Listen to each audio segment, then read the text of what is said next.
Almighty God, we give thanks to you, the creator of the universe, and humbly beseech you to direct and prosper the deliberations of the members of this house here, assembled for the advancement of your glory and the trust and welfare of the people of Trinidad and Tobago.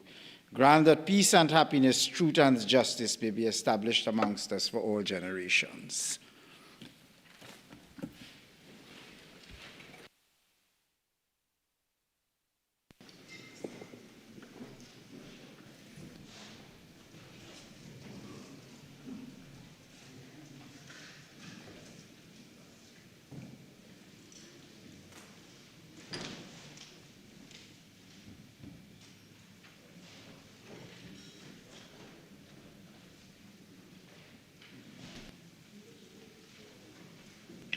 Announcements by the Speaker.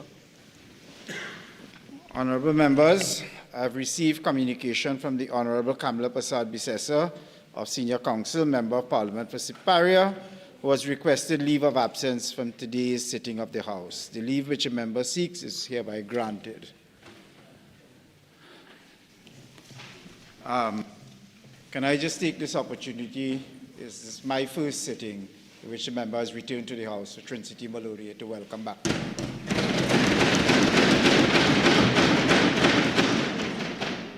Prime Minister's questions. Leader of Government Business. Honourable Speaker, it is the intention of the Honourable Prime Minister to make herself available at the next sitting of the House of Representatives for Prime Minister's questions. Today, the Honourable Prime Minister is unable to attend today's sitting of the House.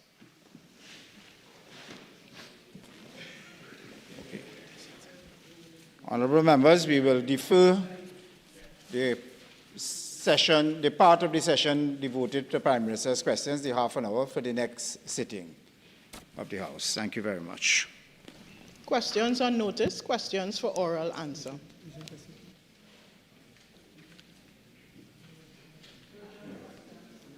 No.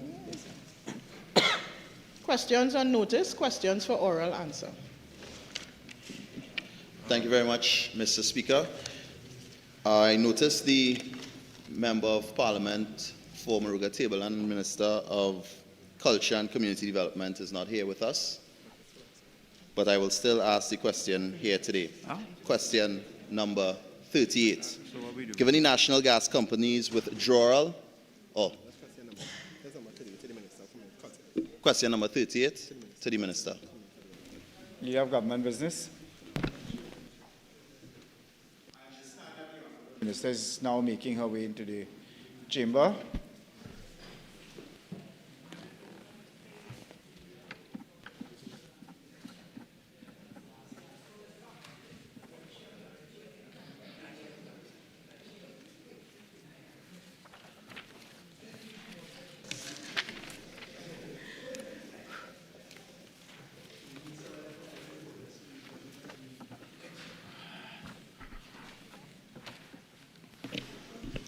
Thank you, Mr. Speaker. The government remains committed to supporting the steel pan movement, recognizing its vital role in our cultural, social, and economic development. Through the Ministry of Culture and Community Development, financial assistance continues to be provided to unsponsored bands and players for participation in the National Carnival, and this support will continue. The affected steel bands will be eligible for financial assistance for the 2026 Carnival season. Pan Trimbago, as the umbrella body for steel pans, will continue to administer these grants on behalf of the ministry. Thank you, Mr. Speaker.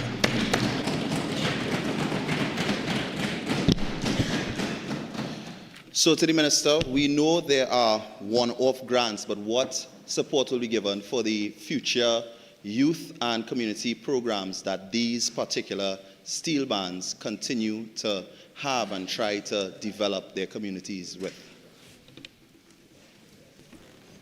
Minister? Thank you, Mr. Speaker. As you would appreciate, that question does not arise out of the original question.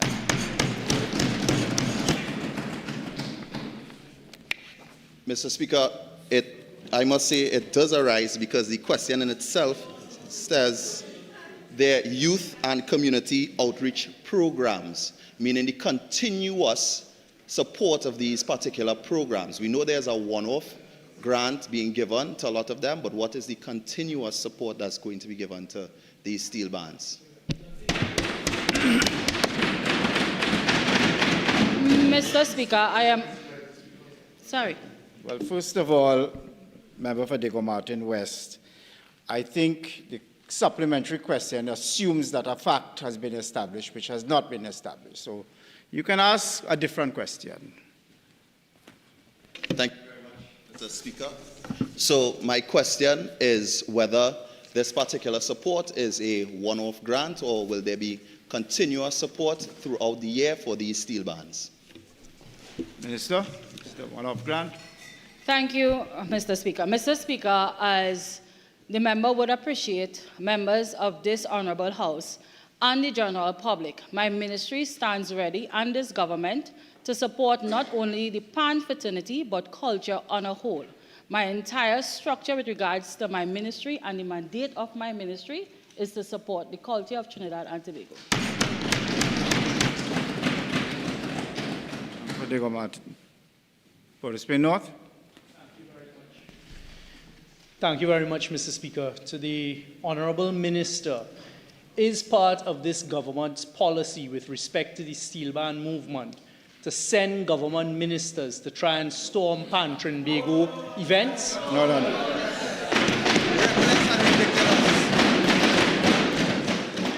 Mr. Speaker, and if you would allow me... No, I'm not going to allow you. The question is inadmissible and impermissible. It is impermissible and it is inadmissible. All right, so let's move to the fourth question, shall we? Fourth and final question. So for the member, can the member indicate how many of these bands will continue to get this particular support moving forward? Specifics of the arrangement. Well, hang on. I think you have a choice. You have to ask one question. That question is a composite question. Pick which one of the questions you want to ask. The former, Mr. Speaker. The first part of it? Yes, sir. Minister? Mr. Speaker, the government, through approval from Cabinet, will be sponsoring 147 unsponsored steel pans, and this is a yearly account. Let's move on. Statements by Minister. Statement. Leader of Government Business. Thank you kindly, Mr. Speaker. Mr. Speaker, to alert members of the House, questions number 28 and questions number 29, the answers will be circulated before the completion of today's sitting. Thank you very much. Ministers.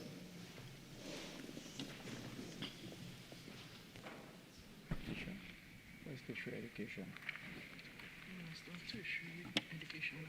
Yeah, no, but where is he? Minister of Tertiary Education and Skills Training.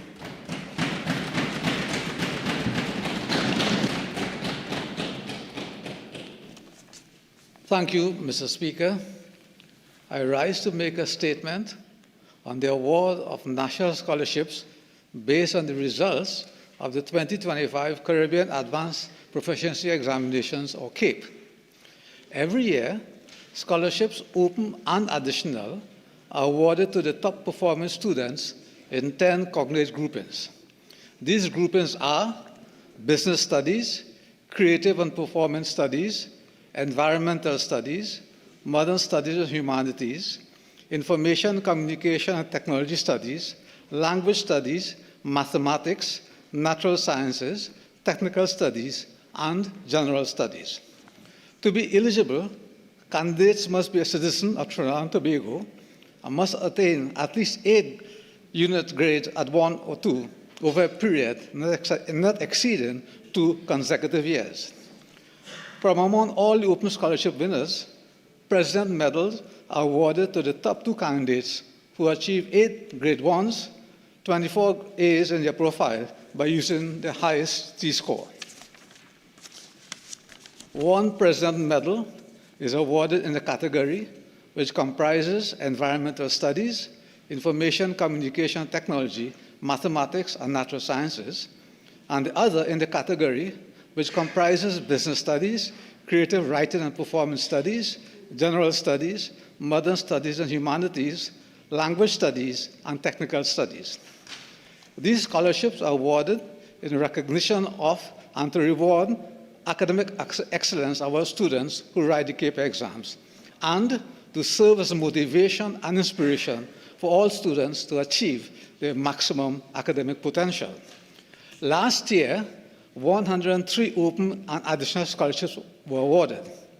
This year, however, on the recommendation of the Ministry of Tertiary Education and Skills Training, the Cabinet has agreed to the award of 105 scholarships, national scholarships, comprising of 47 open and 58 additional scholarships, and further agreed to the award of 2 President Medals. The successful President Medal winners are Elizabeth Singh of Nalprema Girls High School and Alia Seret of Bishop Anstey High School and Trinity College East. Elizabeth Singh is the top performing student in the Environmental Studies, Information Communication and Technology, Mathematics, and Natural Science grouping, and Alia Seret is the top performing student in the Business Studies, Creative and Performative Studies, Language Studies, Modern Studies, Humanities, and Technical Studies grouping.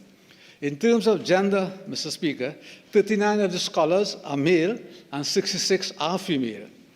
The annual expenditure in respect of the award of these 105 scholarships is estimated to be $35,800,000 Trinidad and Tobago dollars. Congratulations are extended to Elizabeth Singh and Alia Seret and all the 2025 winners. The government, the ministry, the nation, their parents and the families in schools are surely proud of these achievements. And I want to remind these scholars that their performance during the period of their studies will be monitored by the scholarship department of the ministry. And therefore, they are kindly urged to keep their cumulative grade point average up to the required and requested level. Finally, Mr. Speaker, the nation looks forward to their contribution to national development upon the successful completion of the studies. I thank you.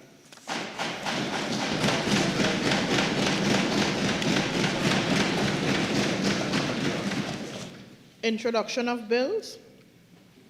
The Bail Amendment Bill 2026 in the name of the Attorney General.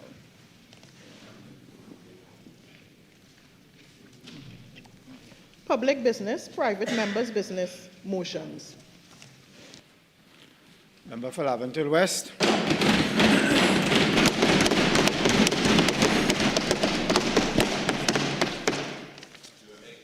Mr. Speaker, I beg to move the following motion standing in my name.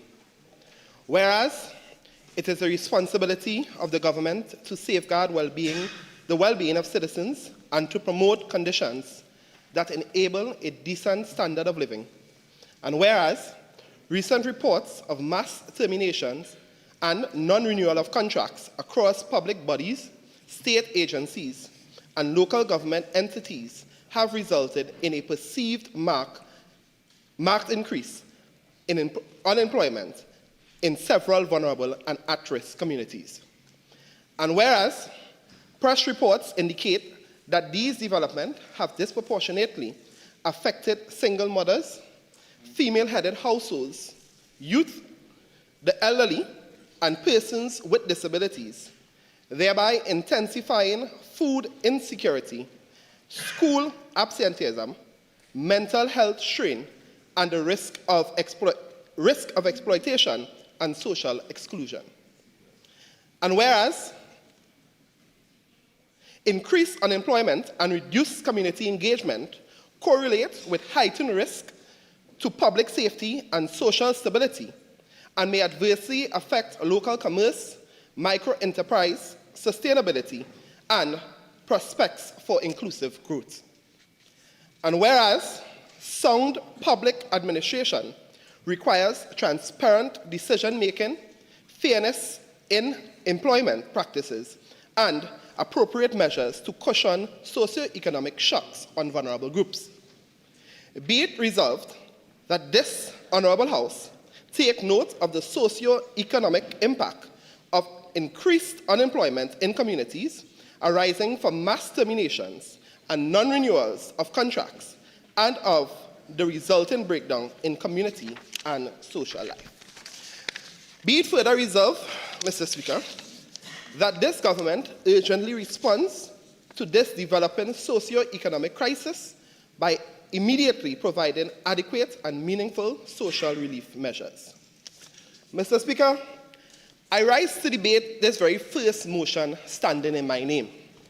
And I take this opportunity to thank the Honourable Opposition Leader and Member for Arima for her continued faith and confidence in me, the youngest member on the opposition bench, to lead and move in my name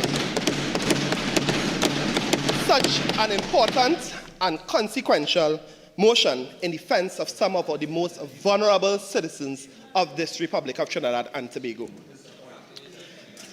Mr. Speaker, as I stand here today, I ask this Honourable House, and more specifically members opposite, to confront a reality that can no longer be ignored. Mr. Speaker, with the exception of a few members opposite,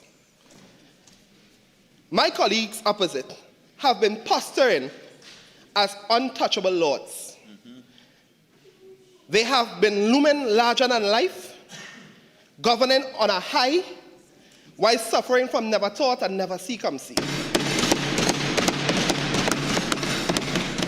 Mr. Speaker, in my 31 years on this earth, I have never witnessed a political party governed by fear, intimidation, vindictiveness, hate, and just pure evilness as a government. But Mr. Speaker, whilst intimidation may be their tool of choice, I want to tell them that it simply finds no favor on this side.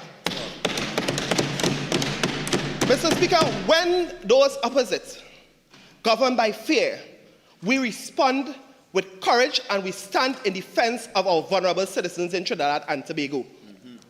Mr. Speaker, so today we courageously and fearlessly stand in defense of every citizen of Trinidad and Tobago who have been maliciously placed out of a job over the last 9 months by this machinery of injustice called the UNC government. Mr. Speaker, this government has created a humanitarian crisis in Trinidad and Tobago.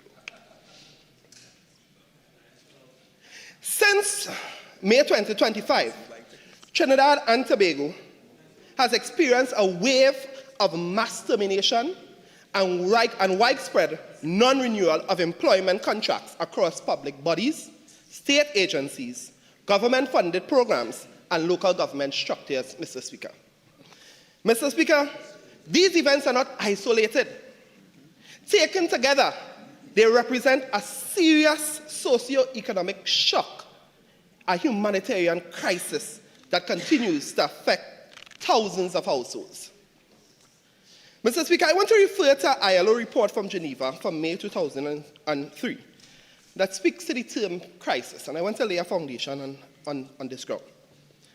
The term crisis covers a variety of situations where the functioning of a society is seriously disrupted, causing widespread human, material, or environmental losses which exceed the ability of that society to cope using its own resources.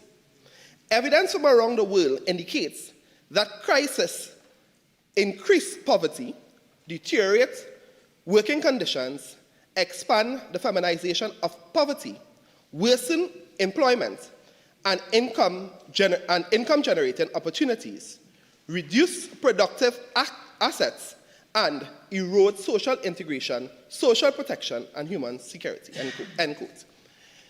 Mr. Speaker,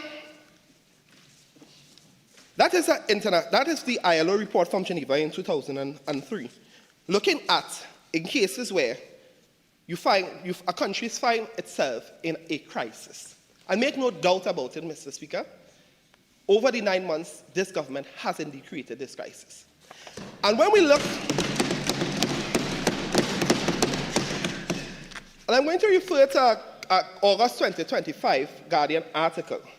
And I want to pay attention to an economist by the name of Professor Carl Theodore. So, August 2025, is a Guardian newspaper article by Andrea Perez-Sobers entitled "Europe's CPEP Job Cuts May Harm Economy and Communities." And I want to read briefly from this article, please, Mr. Speaker. The accent of 400 unemployment relief monthly paid workers has raised fears of a wider economic and social fallout, with economists warning that move could reverberate far beyond the pay packets of those who lost their jobs. Following cuts of CPEP, reforestation jobs that have supported thousands of low-income households, economists warn that layoff could weaken consumer demands, drive informal hustling, and deepen social and economic fragility in a country still struggling to reduce its dependence on oil and gas. And this is what Professor Carl Theodore had to say. He said, when you interfere with the incomes of low-income people, you are interfering with the very lifeblood of the economy. I want to repeat that, Mr. Speaker. When you interfere with the incomes of low-income people in this country, you are interfering with the very lifeblood of the economy, Mr. Speaker. There is a ripple effect, Mr. Speaker. Mr. Speaker, I had office day yesterday, and one of the constituents came to me and came for some support, some social support.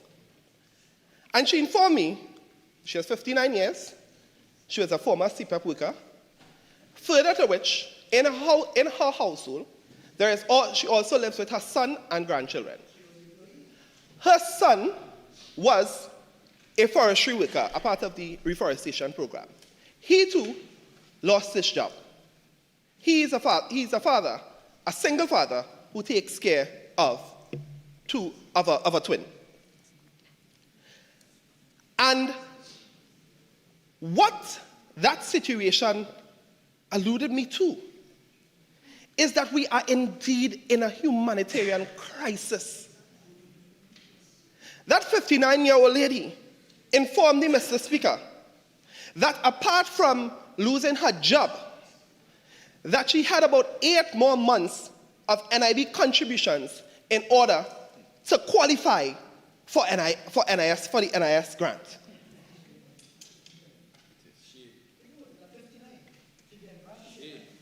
And listen, Mr. Speaker, and usually I'm not distracted by crosstalk, you know, but I like how Labre let's line it up. Never come.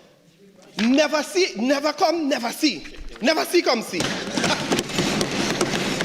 Mr. Speaker, the member for Labre, in a joking way, a serious case like that, I am telling you about a humanitarian crisis with a family in my constituency. And here the member for Labre, Mr. Speaker, Mr. Speaker, that the lady should be ashamed of herself for now being able to be contributed. Okay. And we let the member continue. Labre, there's no need for that shouting. Please. Thank you very kindly, Mr. Speaker. But this is the kind of callous disregard they have for citizens, Mr. Speaker, the most vulnerable. So apart from struggling to make her NIS contributions, because from age 60 to 65, she would not be entitled to the NIB pension grant, which means that she'll have to wait until she's 65 in order to start getting any sort of income to take care of herself. That is no laughing matter, Mr. Speaker. That is no peacock matter, Mr. Speaker. These are serious issues that affect real people and real lives. So, Mr. Speaker, I bring it to your attention that when we speak about the shock, the humanitarian crisis, these are the real families and the real lives that this government have been affecting gravely and seriously since they took office. But you see, Mr. Speaker, we found ourselves in a UNC-made crisis.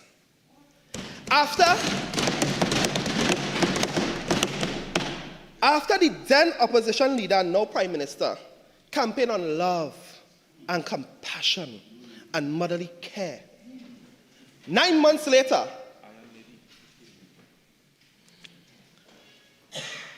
it is a complete war on the most vulnerable citizens of this country. And I want to go back, Mr. Speaker, because the members opposite, especially those in cabinet, sat over the last few months and came up with policies that was an attack on citizens. But you see, before election, they loved everyone, I remember the member for St. Augustine on a platform, and she said, Mr. Speaker, that the CPAP workers in her constituency were hiding and coming to the UNC rally, and they come and they told her that, oh God, we can't show ourselves too much, but we're voting for it, yellow is the code. That is what, Mr. Speaker, the member for St. Augustine said. They boasted that it is PNM people that run, it's PNM people that run away and come to the loving arms of the UNC. In fact, I remember the member for Couva North on a radio program on Slam, and one of the things that the host asked in terms of the campaign being able to catch on to young persons and sway persons and so on. And the member for Couva North said, they want to know where all these black people coming from at the rally. It's PNM people. I set it on a foundation to let you know, and of course, the whole world knows, in terms of the results that took place on April 28th. And that was an indication that a lot of PNM people would have either stayed home or voted for them. And yes, I like our lining up on yourself. Because as soon as they were declared the government of the Republic of Trinidad and Tobago, they turned and waged war on these same PNM citizens. Mr. Speaker, they make it a sin to be hired by the PNM. They make it a sin to even be employed anywhere between 2015 to 2025. They make it a sin to live in a PNM constituency, to have a PNM party card, to look like a PNM, to sound like a PNM, Mr. Speaker. 48-1 relevance. It's relevant.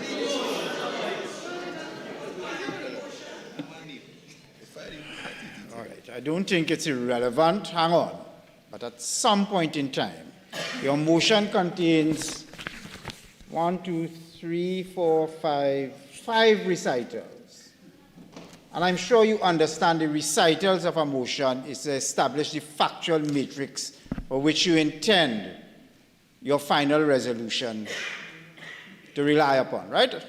So at some point in time, you're going to have to get to the 5 recitals which form the factual foundation of your motion, right? I'm not stopping you this time, but let's get on with it, shall we?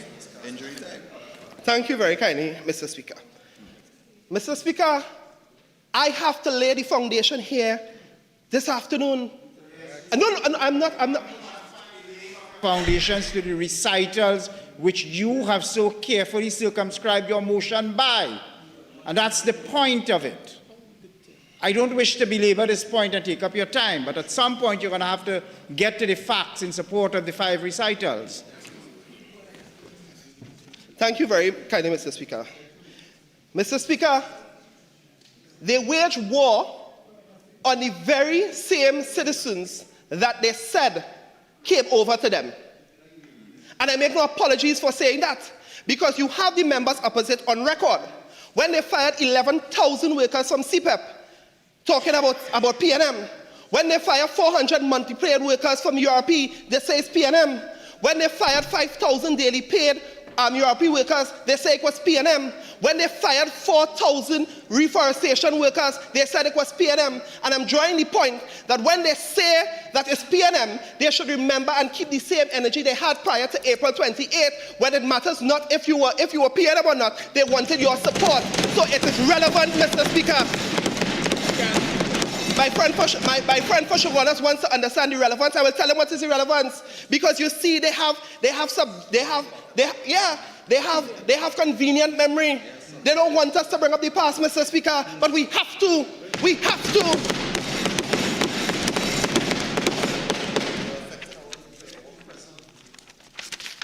And I would not be intimidated.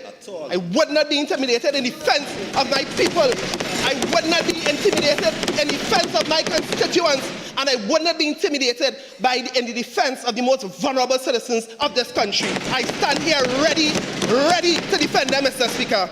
Mr. Speaker, I want to go back to a quote here. When you sit in a cabinet which makes decisions to punish the very people who put you there, you have broken the essential social contract. Mr. Speaker, to do all that can be done to make our country a better place, Mr. Speaker, you would think that those are my words. Mr. Speaker, on the 8th of October 2021, posted on former X, formerly Twitter, you know who it was? The member for Siparia.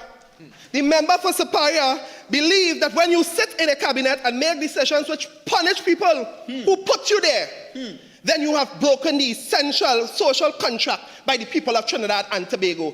I say without a shadow of a doubt, Mr. Speaker, the member of Siparia who is absent and afraid to face the population today.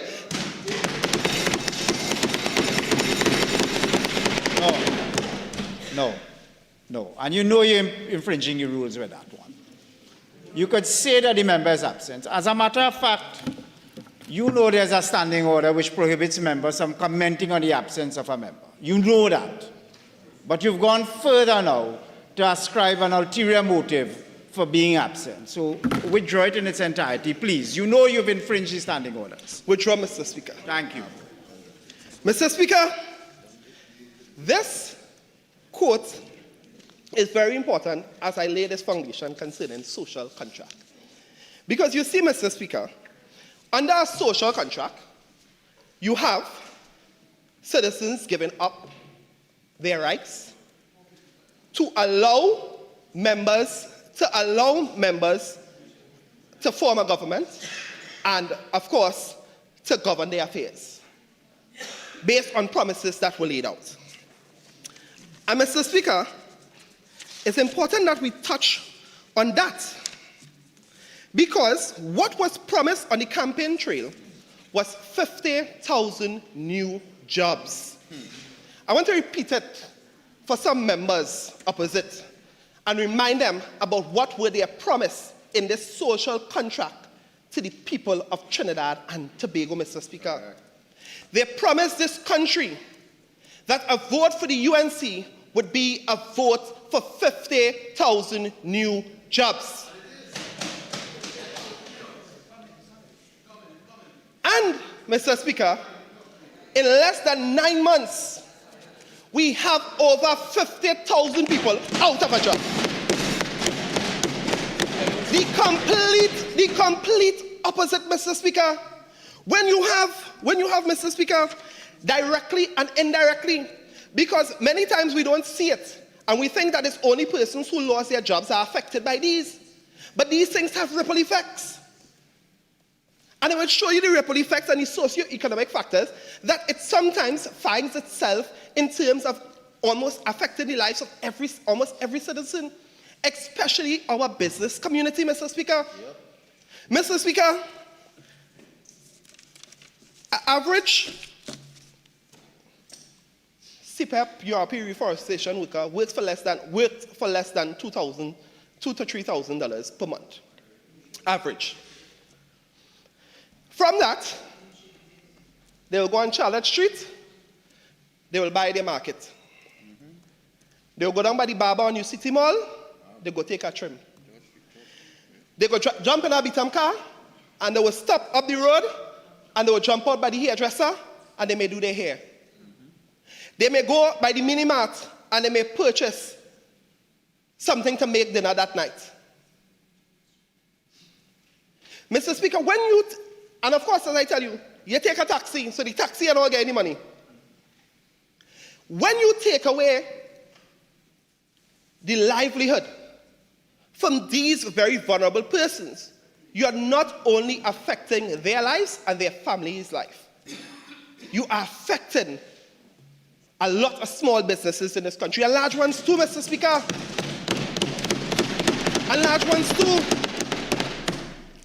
So you have, Mr. Speaker, a position where, if you look at the newspapers reports coming out of, especially the month of December, where persons reported the lowest amount of sales that they have ever received in their history. And that is because you have a vast and wide section of our society that are simply out of jobs. Some of the most vulnerable citizens we are speaking about. And these economic effects trickle along in terms of even the small business owners being able to provide for their families, Mr. Speaker. So I want to take you, Mr. Speaker, to an article. Because when we stand here, Mr. Speaker, and we stand in defense of our most vulnerable citizens, I must bring some real-life examples so that my friends opposite will truly understand the predicament that they have placed this country in, Mr. Speaker. Mr. Speaker, I hope the members opposite never, ever,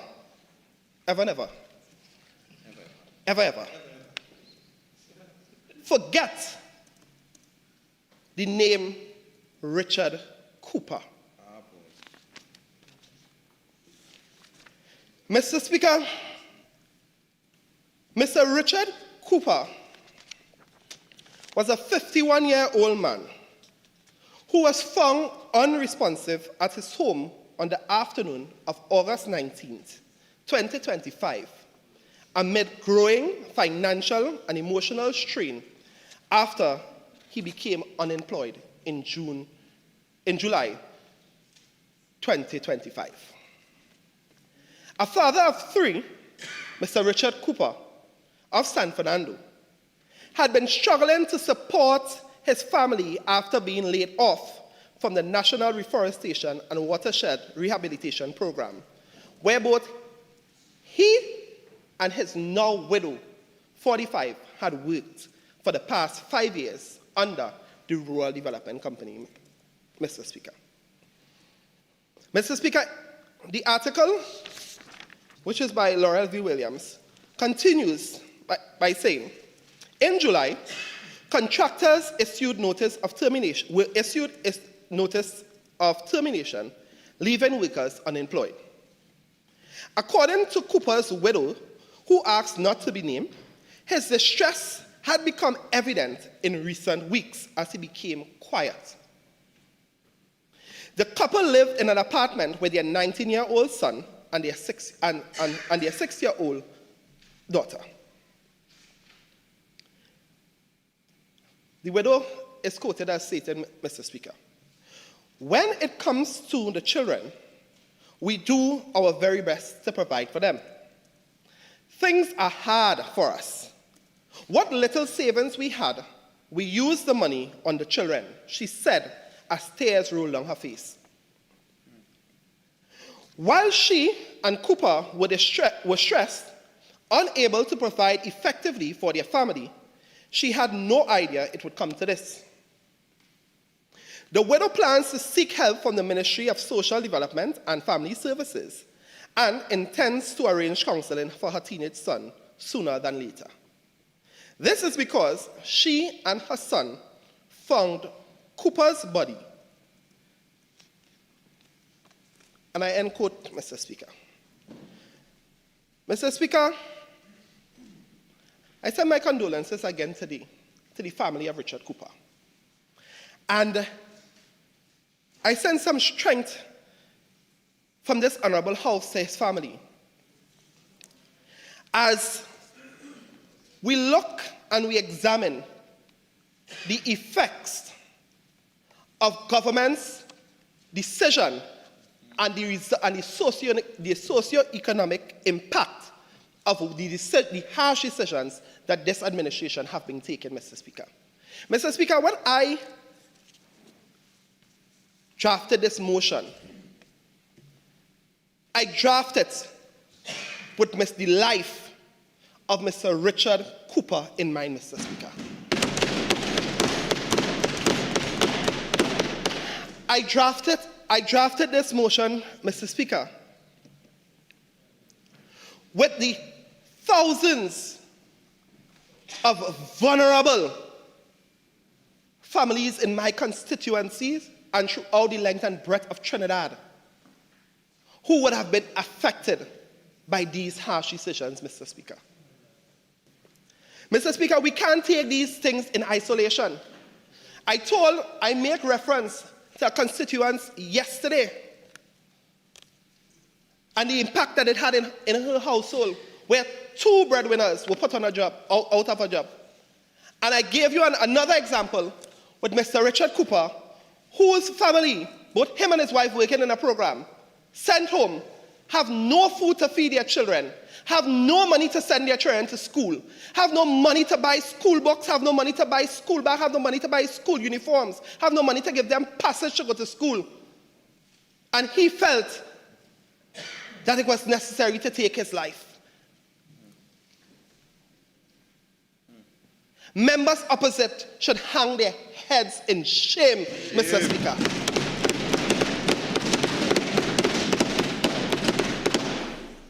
Mr. Speaker, and up to yesterday again, another constituent, a young professional, has an associate in business administration, has different courses, has a full C6 certificate, has a full CAPE certificate, worked HGC for 12 years on fixed-term contracts after fixed-term contract, 2 years, a year, and keep going on. And said that she was going home one Friday morning, packing up her bag, and got a call to come in the boardroom. When they come in the boardroom, they tell her that she is fired with immediate effect and that they would make arrangements to pay her payment in lieu of notice. She has a son to provide for and is not even able to get on her feet as a result of this sudden shock. Across, Mr. Speaker, sometimes we may take a look and we may look at the headlines in terms of the mass firings. So we would understand, Mr. Speaker, that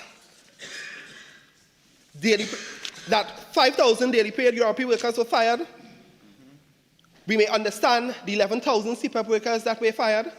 We may understand the 4,600 reforestation workers that were fired, the 200 AGC workers that were fired, the 500 WASA contract in workers who they had their contracts not renewed. And those things may come across the headline. But what we do not see, and a lot of members in the society may not be aware of, Mr. Speaker, is that every single day, in every single ministry, in every single state agency, in every single government body, Mr. Speaker, where a person's contract comes to an end, this administration, who have need for the workers to continue, the PS have need for them to continue their work.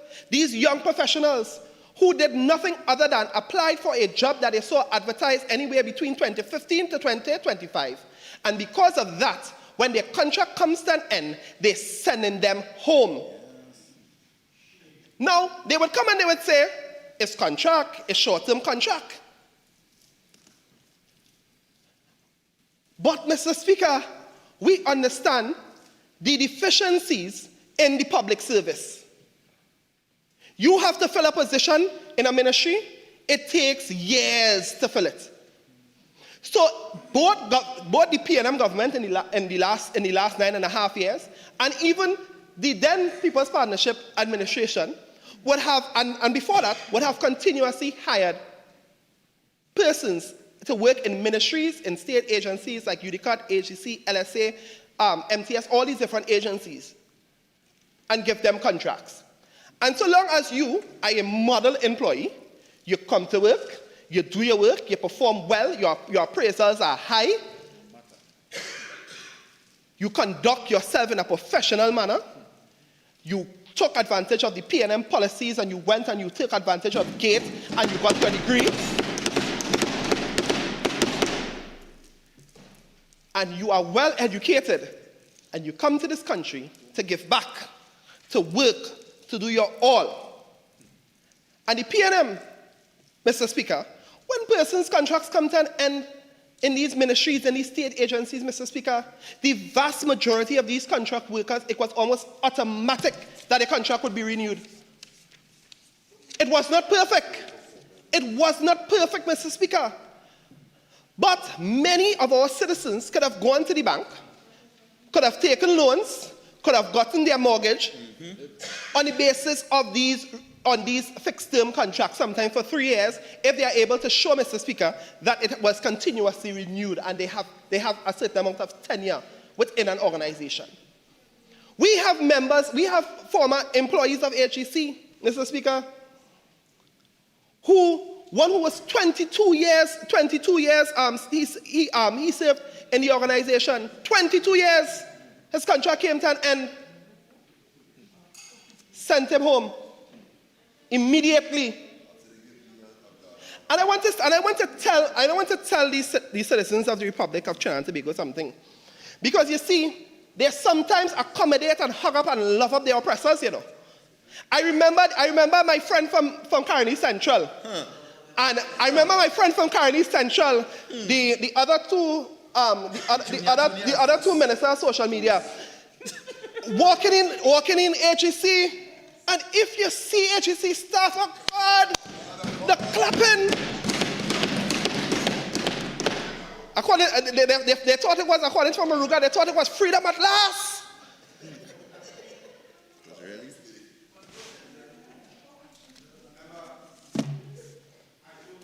Tell you anything to know that you're straying far beyond the boundary.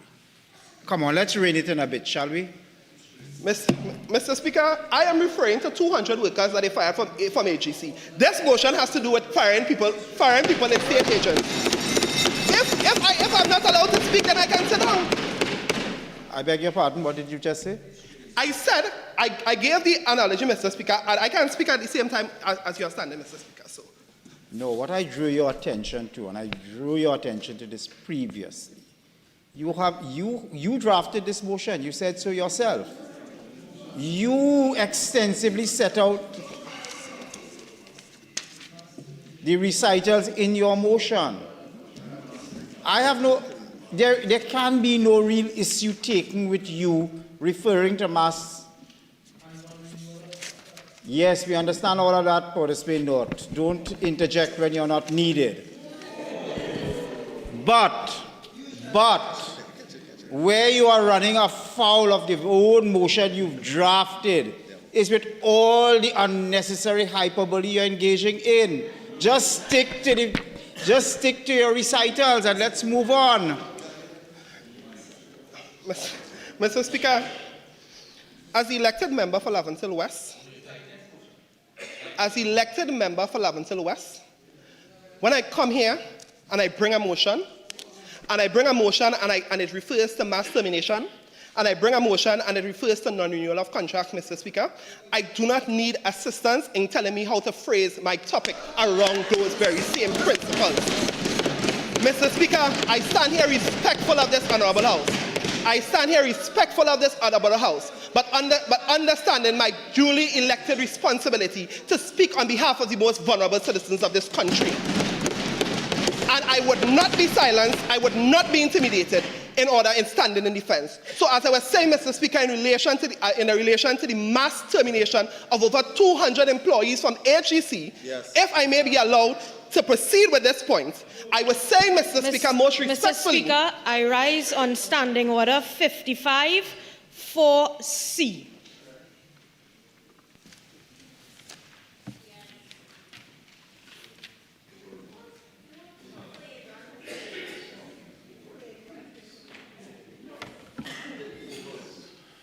All right. I remember, I don't think it amounts to the high threshold of a flagrant disregard for rulings.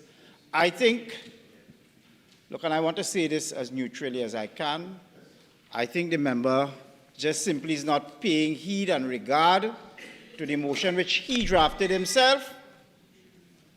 And despite my exhortations to him to stick to the motion, it appears that he just simply does not want to.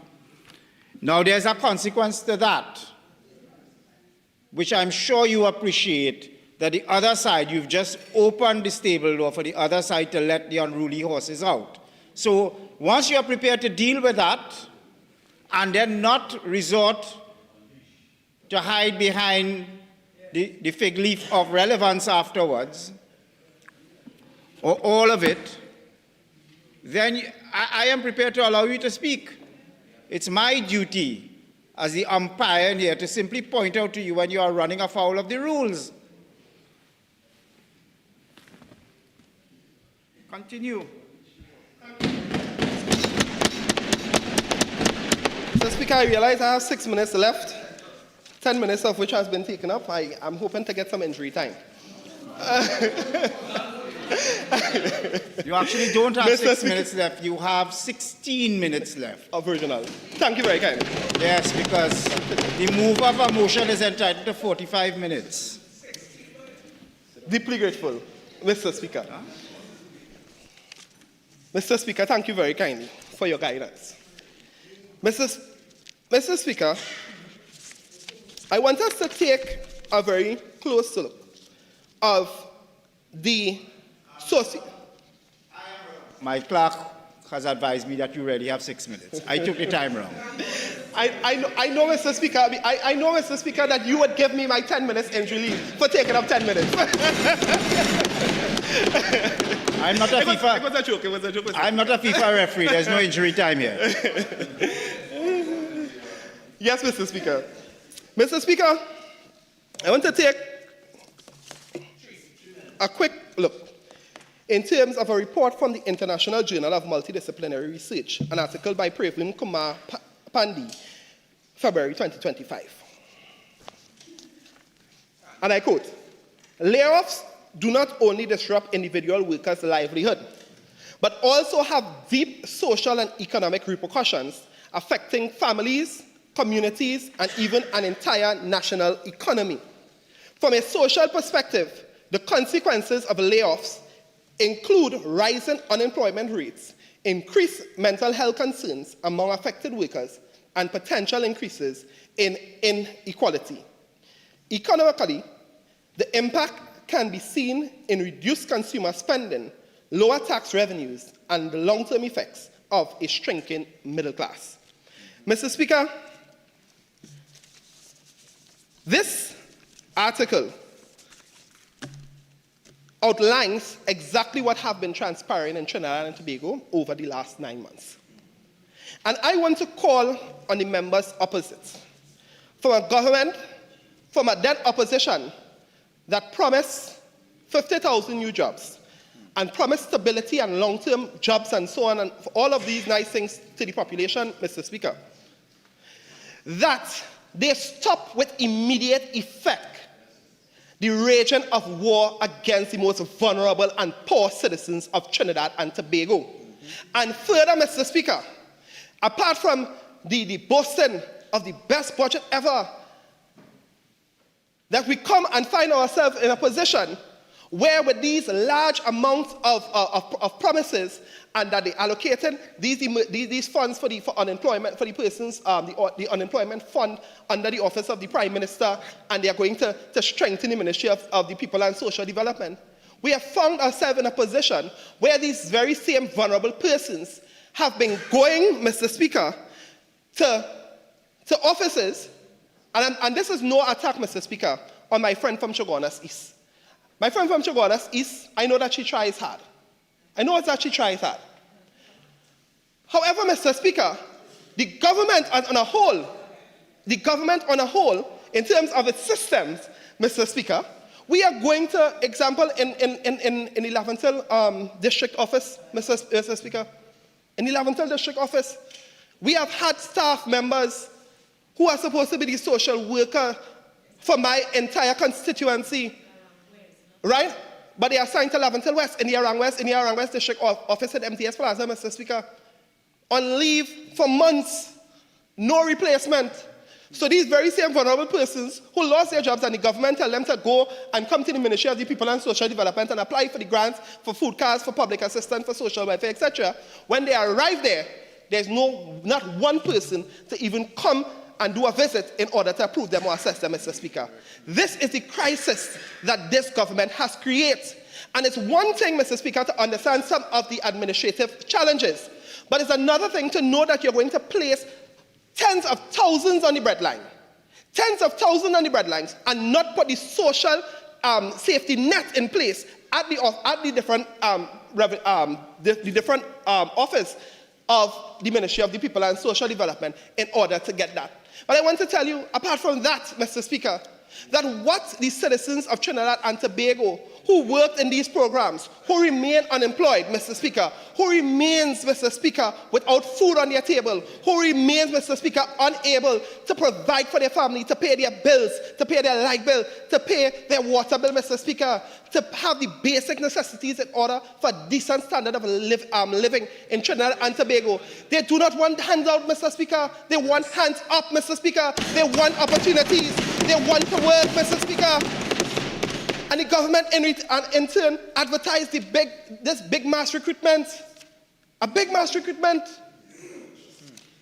And then the vast majority of the positions that they advertise, you need a full C6 certificate. They have members in the Senate, Mr. Speaker, who can't even meet the requirements for so many positions. And Mr. Speaker, and I'm saying this to say, Mr. Speaker, that you cannot be fooling and misleading, Mr. Speaker, a population who believes, Mr. Speaker, that they would go and apply for a job in the Ministry of the Attorney General or the Ministry of Digitization and would somehow get that in some of our most vulnerable, Mr. Speaker. Mr. Speaker, with that few words, I beg to move.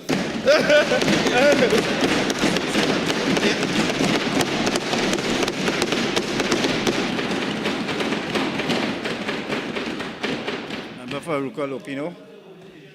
Thank you very much, Speaker. Mr. Speaker, I beg to second the motion and I reserve the right to speak. Honourable members, the motion being seconded by the member for Aruka Lopino, I shall now propose the question for debate. Be it resolved that this Honourable House take note of the socio-economic impact of increased unemployment in communities arising from mass terminations and non-renewal of contracts, and of the resulting breakdown in community and social life. Be it further resolved that this government urgently respond to this developing socio-economic crisis by immediately providing adequate and meaningful social relief measures. Member for Couva South.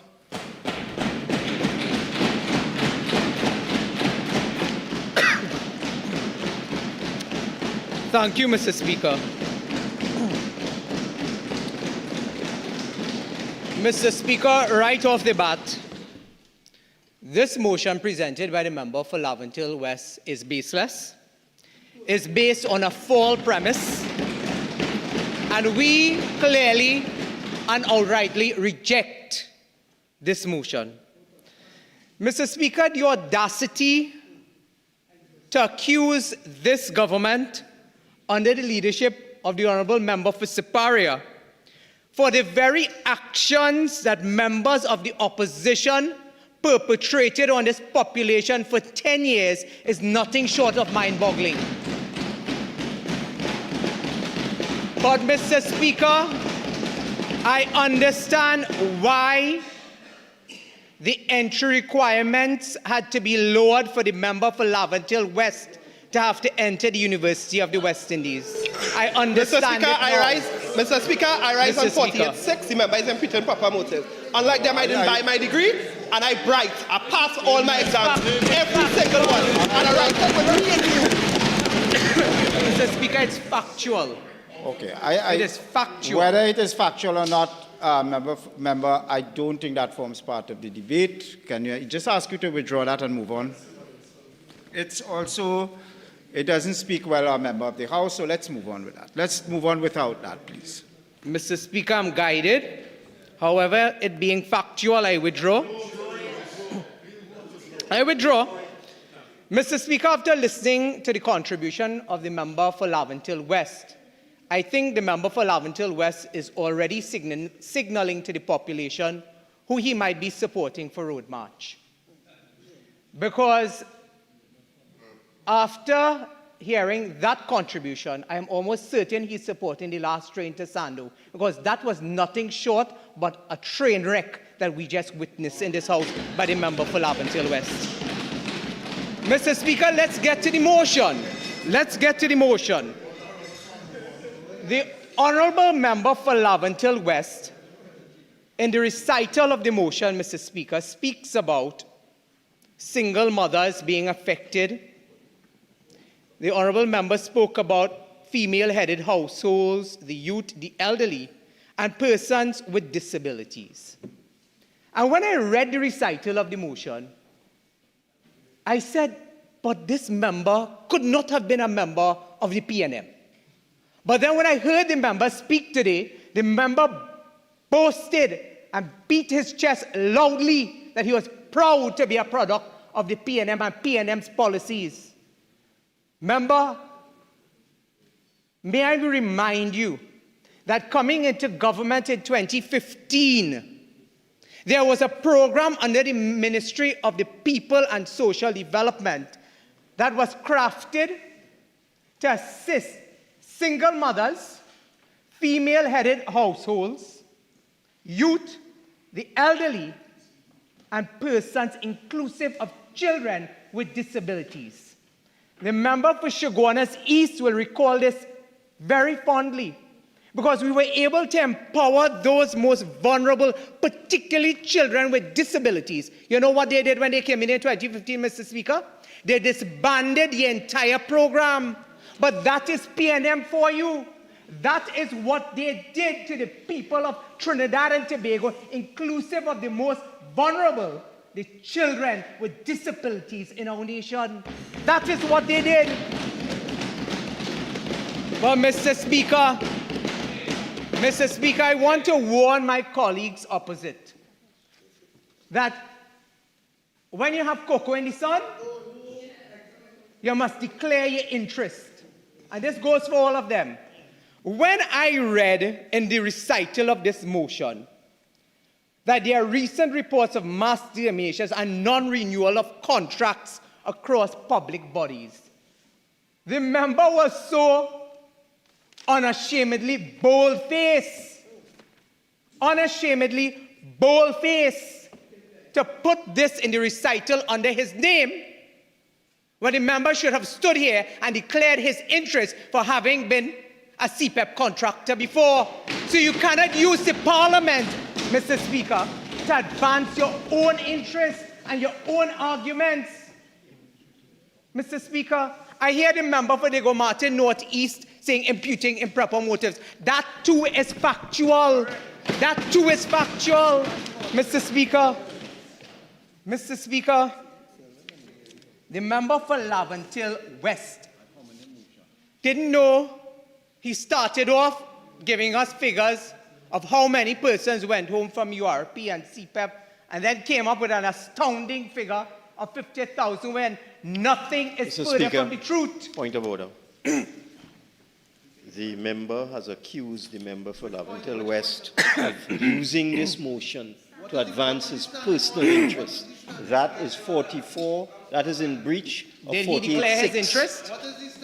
48.6. You said he using this motion to further his interest. No. Well, perhaps, anyway, that's not what I heard, and that I don't think was the purport of what the member was saying. And also, in any event, there is a standing order in here which says that where a member stands up in a debate with a matter which is in his interest, he should so declare the interest, right? So but your appreciation of 48.6 is entirely wrong. Continue. Thank you, Mr. Speaker. Mr. Speaker, they cannot handle the truth, but these are the facts of the situation, as identified in the motion, not brought by the government, brought by the opposition. Mr. Speaker, the member for Laventille West spoke about unemployment. I want to put some facts on the record. Mr. Speaker, let me tell you what is the PNM's track record with respect to unemployment. The worst in our nation's history. 64,200 more persons unemployed when the PNM left office in 2025 as compared to 2015. Persons employed mid-year 2015, the year the People's Partnership under the leadership of the member for Siparia demitted office, was 623,100 persons. This is found on page 78 in the Review of the Economy 2015, Mr. Speaker. Mr. Speaker, persons employed mid-year 2025, when the previous PNM administration demitted office, was 558,900 persons. Review of the Economy 2025, page 201. Mr. Speaker, when you want to speak about tens of thousands of people sent home, this is what occurred under my colleagues opposite, and they have the bold face and brass face audacity to come to tell the population about unemployment when you sent tens of thousands of people home. I heard the member for Laventille West speak about different categories of workers, those who have CSEC certificates and university degrees and so on. We have been consistent in our messaging to the population, which is to ensure that we create sustainable jobs to provide a better quality of life for our nation's citizens, Mr. Speaker. Mr. Speaker, the data, the facts, it's on the public record as identified with the two sets of data we shared, where persons employed mid-year 2015, our administration demitted on September 7th, 2015. By mid-year, June of 2015, the figures was 623,100 persons being employed in Trinidad and Tobago. By the time they left office 10 years later, it was 558,900 persons, Mr. Speaker. Mr. Speaker, that is PNM performance for you. But, Mr. Speaker, it does not stop there. You see, Mr. Speaker, the member spoke about transparency. And I want to recall the words of a famous American athlete, Wes Fessler, when he said, "Hypocrisy is the audacity to preach integrity from a den of corruption." And Mr. Speaker, if the nation needed a better example than that, all they had to do was look at our colleagues opposite. That is precisely what the motion is about. Because the opposition brings this motion repeating their false rhetoric about mass terminations and non-renewal of contracts, speaking about unemployment, hardship, and social breakdown, while refusing to admit the truth. The system they are defending was built, manipulated, and corrupted under their own decade in office, Mr. Speaker. Mr. Speaker, and now they have come to the Honorable House preaching sound public administration, fairness and transparency, as though the nation does not remember what 2015 to 2025 truly was. Mr. Speaker, 2015 to 2025, a decade of debt, a decade of destitution, a decade of destruction. Let me remind them, Mr. Speaker, that under their watch, 2015 to 2025 was a decade where people were stripped away of opportunity, where the population turned public employment into low-paid, insecure, and deliberately dependent work, where they cut down social support. And the member for Shogunas East will tell you about the 18,000 food cards that they cut out when they came into office in 2015, Mr. Speaker. So when you want to talk about destitution and depression in at-risk communities, that is what you did. That is what you perpetrated on these very high-risk communities where you speak about destitution and poverty. Mr. Speaker, they drove this nation through the worst crime wave of our recent history, leaving fear and instability in communities across the country. And today, we have to ask members of the opposition, what did you do? You speak in your motion about at-risk communities. What is happening in those at-risk communities? But the member for Laventille West spoke for 45 minutes and never once said, between the period 2015 to 2025, what the party that he supports and is a part of did while in government to address the systematic challenges. You know, Mr. Speaker, I always say in this House, and I know the opposition don't like to hear it, but I will repeat it, and I stand by it. Many of your constituencies have voted nothing but PNM in the history of Trinidad and Tobago. And you look at the conditions, the physical conditions, Mr. Speaker, in the area of works and transport, in the area of public utilities, in the area of social development, in the area of education, and you have kept many of those same at-risk communities in the destitution and squalor. I saw the member for Laventille West. He ran out of the chamber, but he beat his chest proudly that he's from the Beatum. If you were so proud to be from the Beatum, why did you move out of the Beatum? Why did you not stay to fight for your community? Mr. Speaker, 48-1, what is the relevance of that point to the current debate? Communities.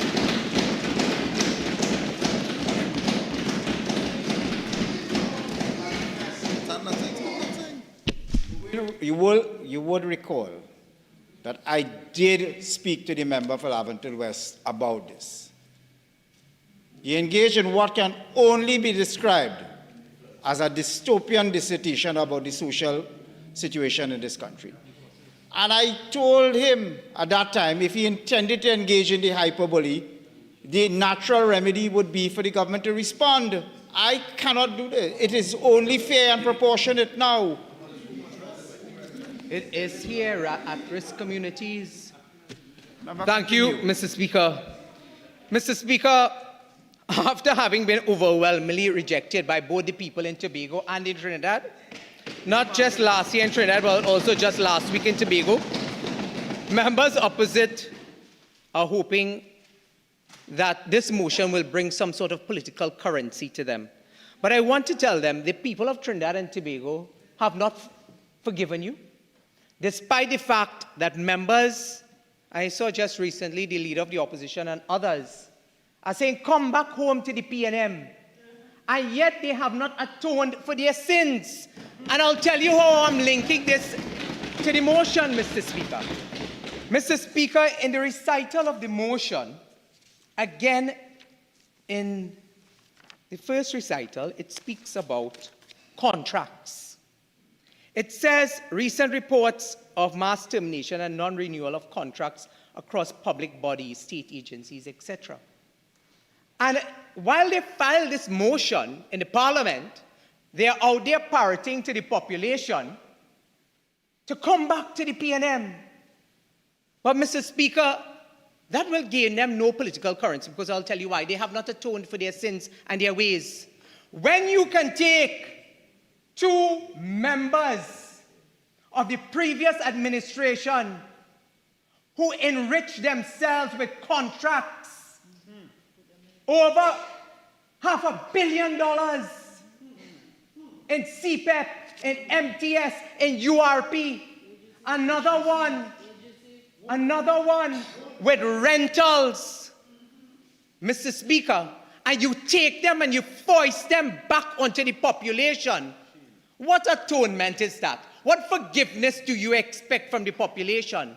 And therefore, it is sad, Mr. Speaker. It is a sad day when members can use a parliamentary procedure to advance their own self-interest, and I warn my colleagues opposite of setting that precedent. Mr. Speaker, this... Speaker, point of order, please. Standing order 48.6. The member is saying that a member on this side is using the standing orders and the procedure of this parliament to advance their personal interests. 48.6. He sounded an alarm bell and warned against it. I don't think he said the member, sorry, I shouldn't use the informal. I do not think the member unequivocally said that a member was using parliamentary procedure and processes to further their own interests or foster their own interests. Member, continue. Thank you, Mr. Speaker. Mr. Speaker, this is a continuing political attempt by the PNM to launder their failures and bully this government into preserving arrangements that were improper, unsustainable, and in some cases unlawful. And you speak to several members of the government, Mr. Speaker. You can speak to the Minister of Housing. You can speak to the Minister of Local Government. You can speak to the member for Lebre, who is in the Ministry of Public Utilities with me. And we can give you real-life examples of some of these improper, unsustainable, and in some cases unlawful practices that occurred, Mr. Speaker, during the period 2015 to 2025. Mr. Speaker, members opposite unashamedly speak about transparency. Transparency. Another recital in the motion. And we ask, what transparency? Where was the transparency when $2.3 billion could not be accounted for during their time? Mr. Speaker, the Hansard record tells its own story. During the debate of the Auditor General's Report 2024 in this Parliament in June 2025, the member for Siparia is on record that the Auditor General issued a disclaimer of opinion on the public accounts Mr. Speaker, for the financial point years of order, ended. please. 48.1. What does this have to do with the topic at hand? Transparency. The recital. Read the motion. You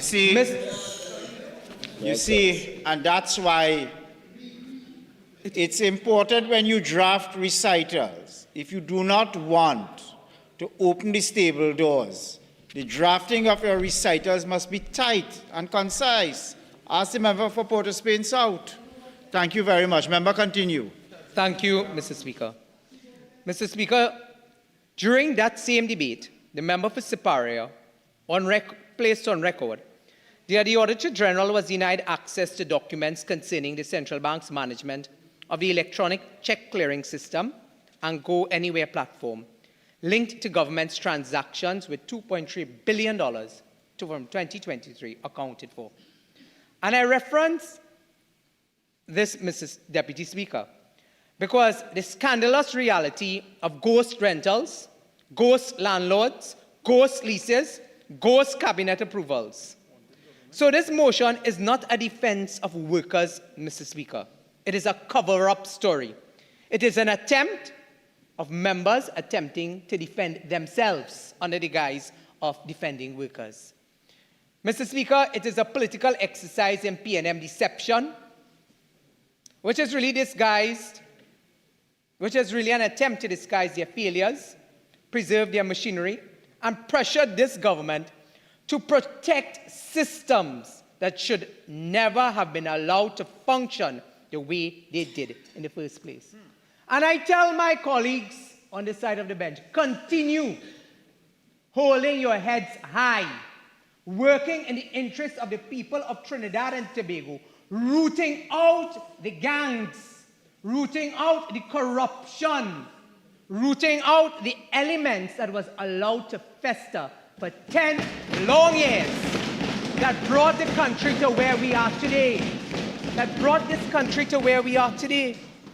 Mr. Speaker, everyone can see that this motion is not an honest defense of workers. This is a continuing political attempt by members opposite to hoodwink the population. Mr. Speaker, this honorable House must reject their false narratives. We must never reward hypocrisy. We must never legitimize mischief. We must never preserve the broken, corrupt machinery of the PNM.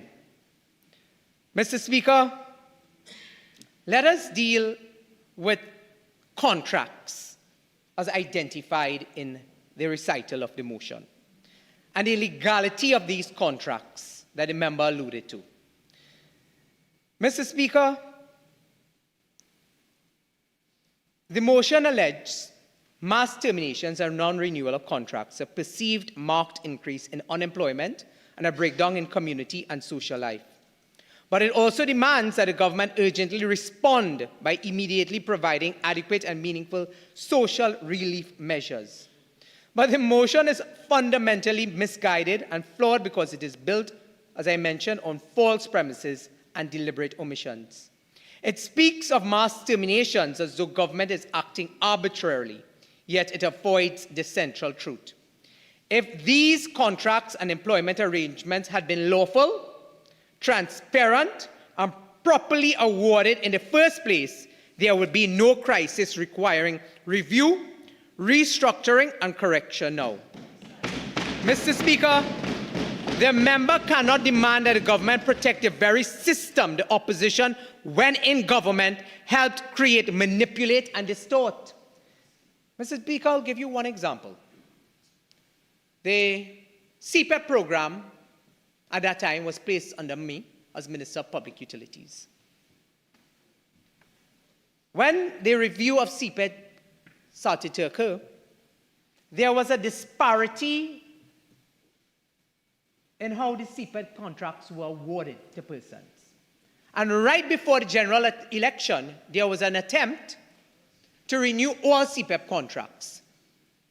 But in some instances, it moved from 2 years to 3 years to 6 years. And similarly, I know we in the season of Calypso and Carnival, member for Moruga Tableland. Several Calypsonians employed by the previous administration, working in CPEP, had their contracts, even though it was not up for renewal, renewed not for 1 year, not for 2 years, not for 3 years, but for 6 years. So when you see the stage in a few weeks' time, you'll understand what is happening. You'll understand what is happening. But Mr. Speaker, let me tell you how that occurred. That did not occur by cabinet decision. It did not occur through the proper normal channels of the board or the management of the CPEP company. That happened by a phone call, where a minister can say, I want this one. Give this one 6 more years. Give that one 3 more years. That is what occurred under members opposite. And you know, in local parlance, we say it hottened them. It hottened them that we are weeding out that level of Mr. Speaker, point of order. Corruption. Point of order, occurred. Mr. Speaker. Mr. Speaker, Standing Order 49. This matter is before the courts.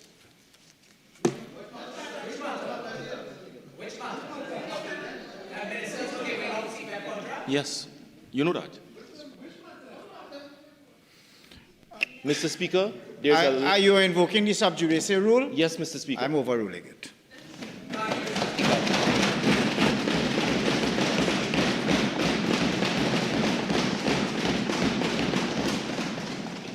Mr. Speaker, under the leadership of the member for Siparia, we have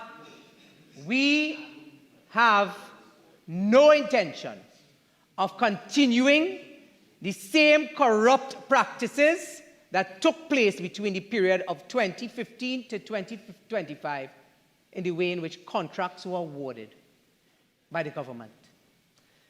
Mr. Speaker,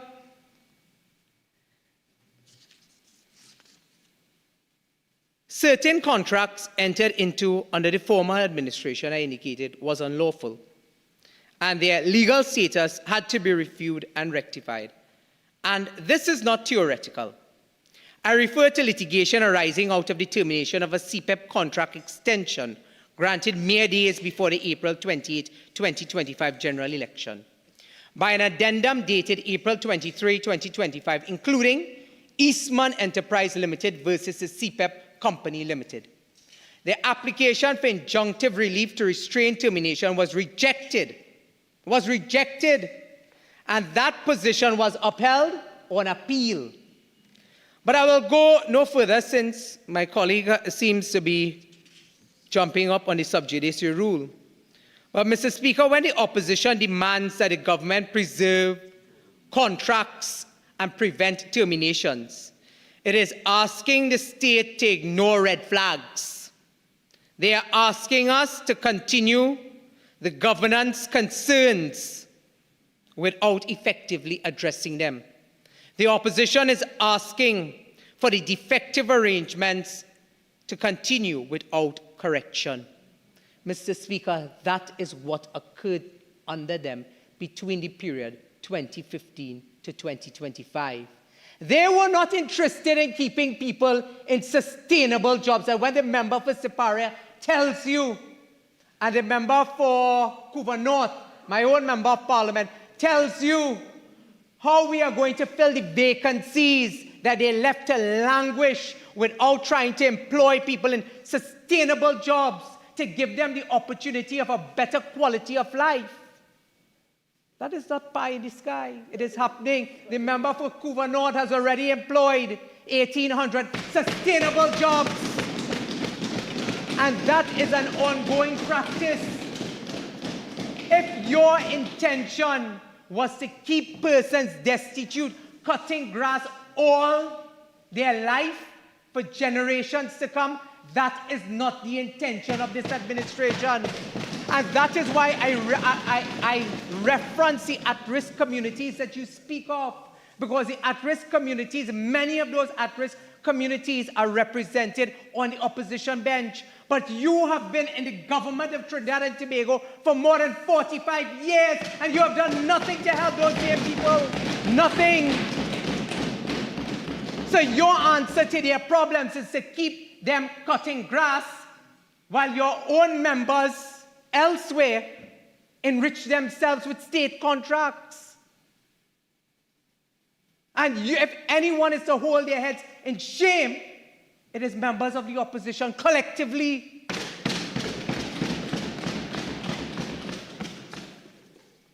Mr. Speaker,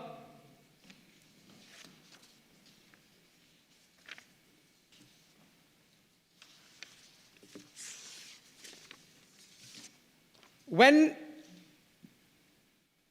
you do nothing to address this situation, you too are complicit in the matter.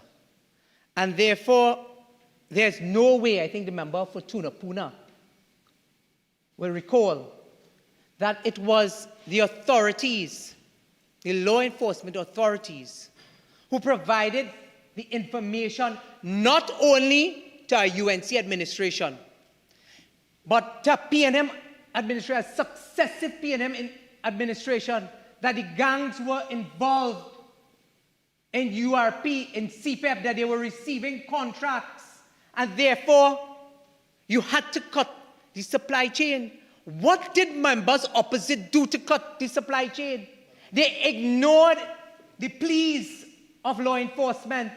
And therefore, Mr. Speaker, you ask yourself, as members of the opposition should be asking themselves, where was the political will? minutes. Yes, please. Thank you. Where was the political will to address the root causes that continue to keep these at-risk communities in those categories? What did you do to address those challenges? What did you do to work with law enforcement to address the concerns they had in some of the very programs the member for Laventille West spoke about? And if you did not have the political will to do something about it, we certainly have the political will to do something about it. Because saving the lives of our nation's children and our nation's citizens is more important to us than political patrimony for the sake of keeping a party in government for successive administrations without doing anything to improve the quality of life and protect our nation's citizens. And that is why, Mr. Speaker, on the advice of law enforcement, we had to take a stringent approach to weeding out the corruption with respect to state enterprises and these contracts that were feeding the gangs and feeding the ghosts and also feeding the PNM. That is what it is. That is what it is. Mr. Speaker, this private member's motion seeks to mandate the government to urgently respond to the purported increases in unemployment, the breakdown in community and social life, and the development of socio-economic crisis arising from mass terminations and non-renewals of contracts. Mr. Speaker, the responsibility of the government is to safeguard the well-being of citizens and to promote conditions that enable a decent standard of living. Mr. Speaker, the recent reports that the member alludes to have resulted in a perceived marked increase, according to the member, in unemployment. The member then speaks about it intensifies food insecurity, school absenteeism, mental health strain, and the risk of exploitation and social exclusions. The member purported that the increase in unemployment and reduced community engagement correlate with heightened risk to public safety and social stability. Public safety and social stability. Public stability is when you have a bold and courageous Prime Minister who is not hiding behind the shadows of law enforcement and saying to the country that crime fighting is not the work of the government. And who dead, dead.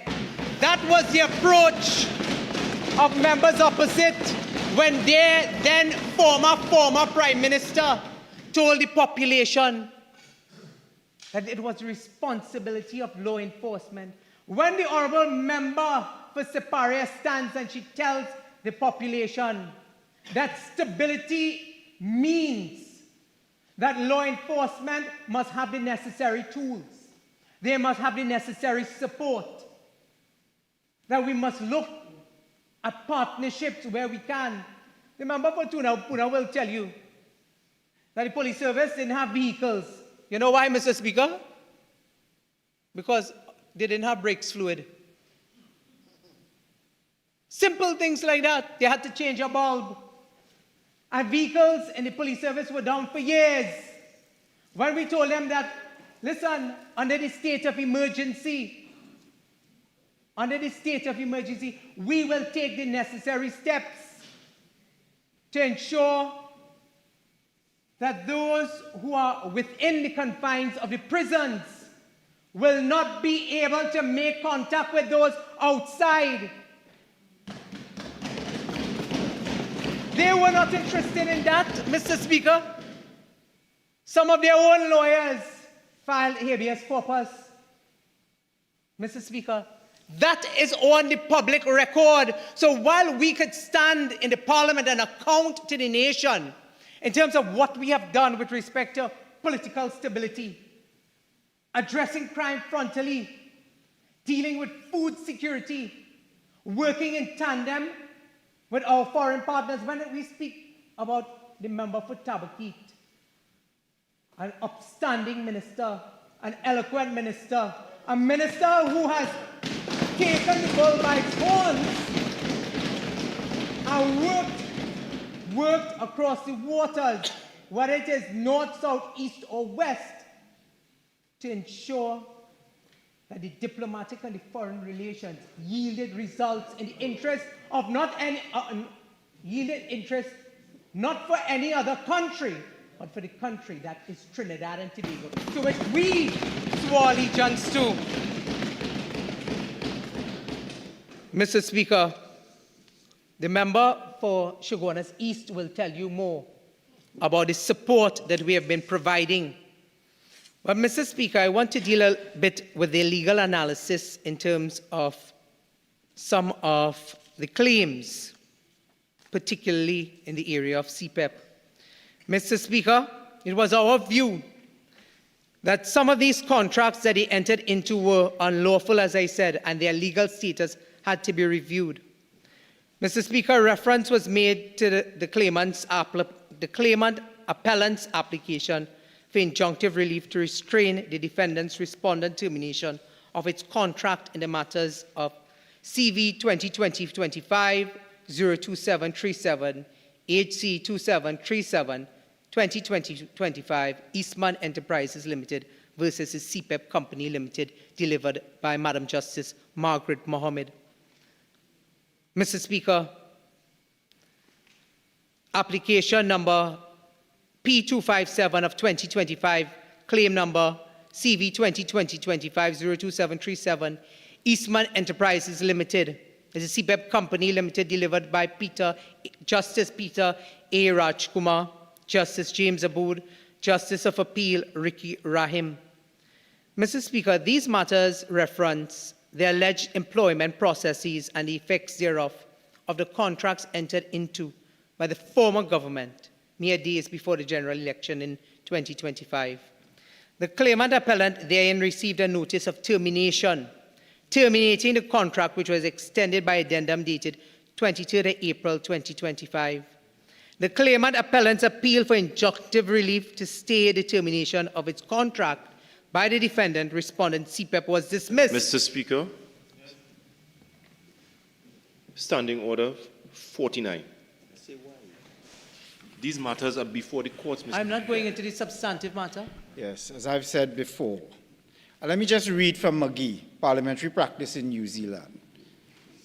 Right? Just simply, the purpose of the rule, the sub judice rule, has been described to safeguard the interests of fundamental justice, so that, for example, popular prejudice against a defendant is not aroused by parliamentary statements. And I want you to bear particular attention to this. In the case of judge-only or appellate proceedings, it is extremely doubtful that any prejudice could arise from discussion of a case in the House or elsewhere. So overruled. Move on.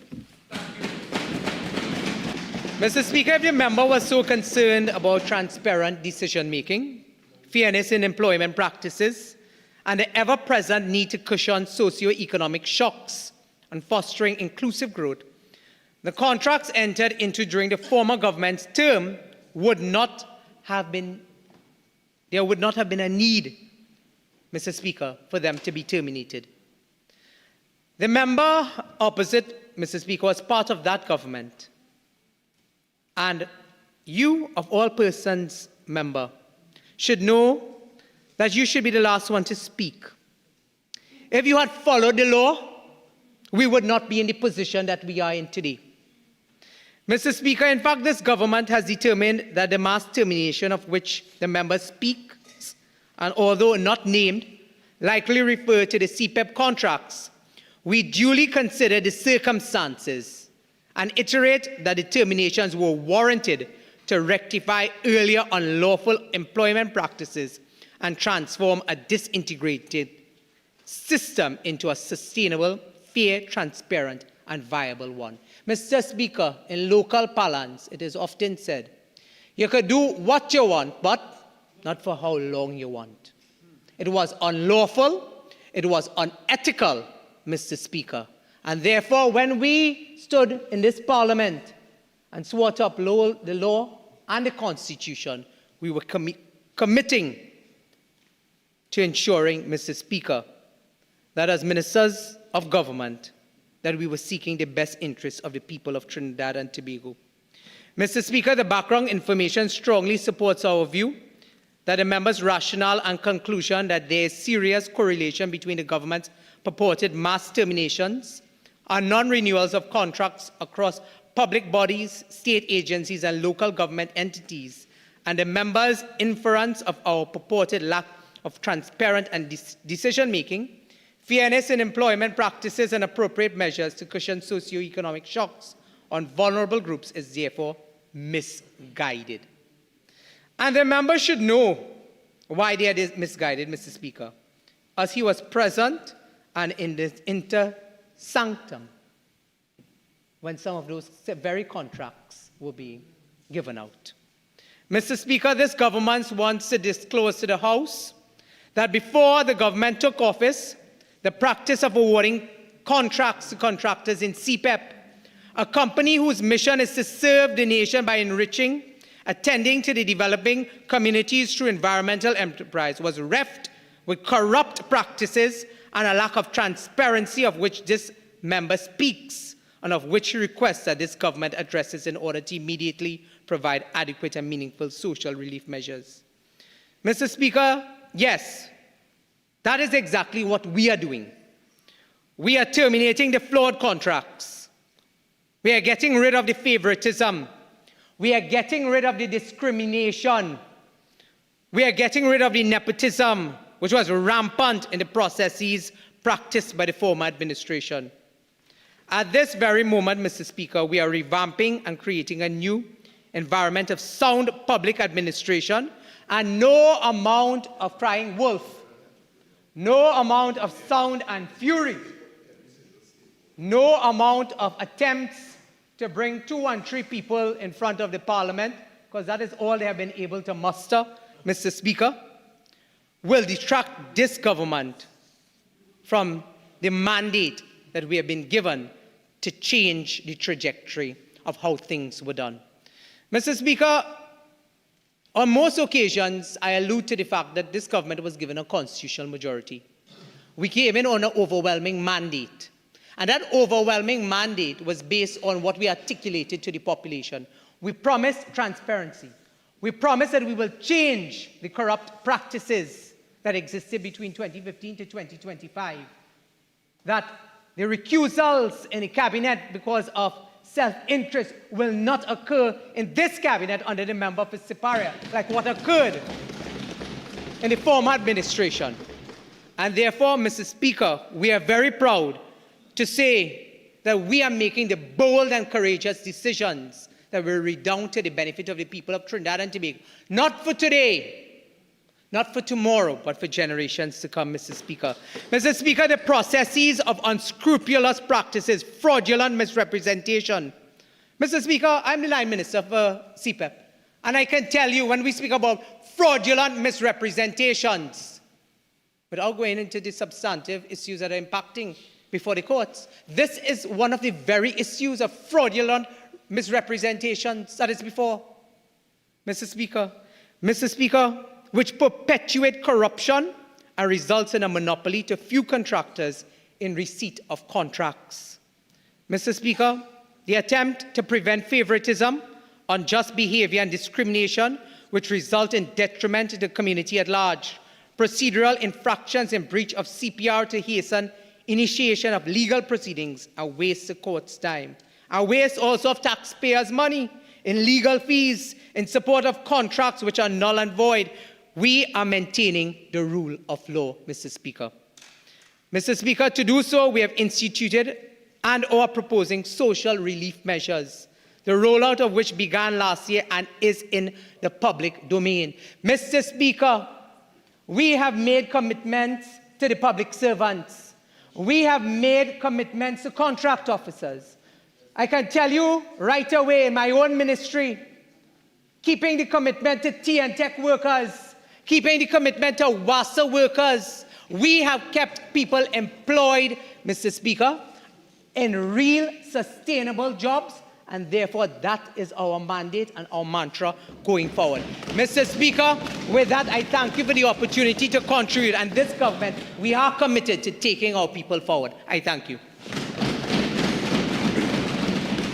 Sit down, please.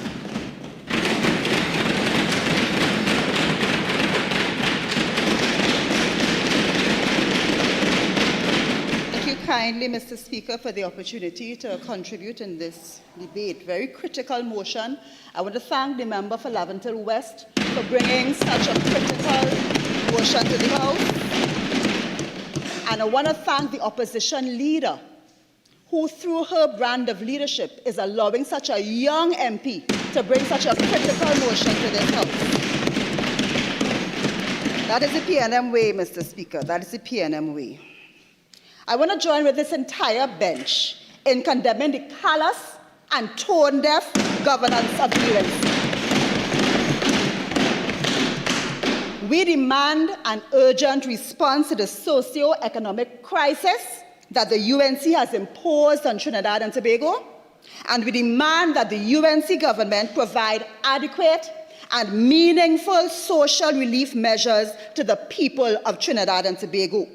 The UNC has created a social crisis, the likes of which have never been seen in Trinidad and Tobago, and the effects of which will be felt for generations.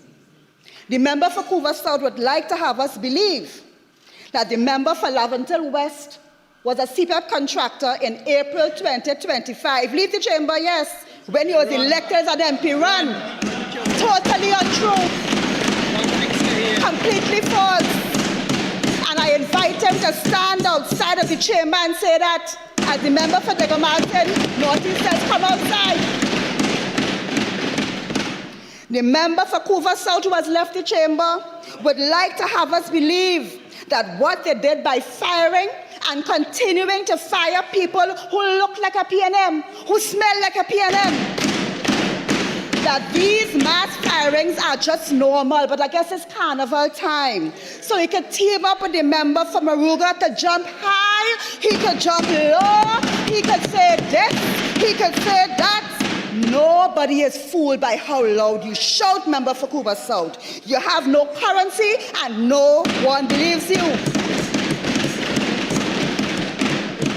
In a short 9 months, that must be a Guinness World Record.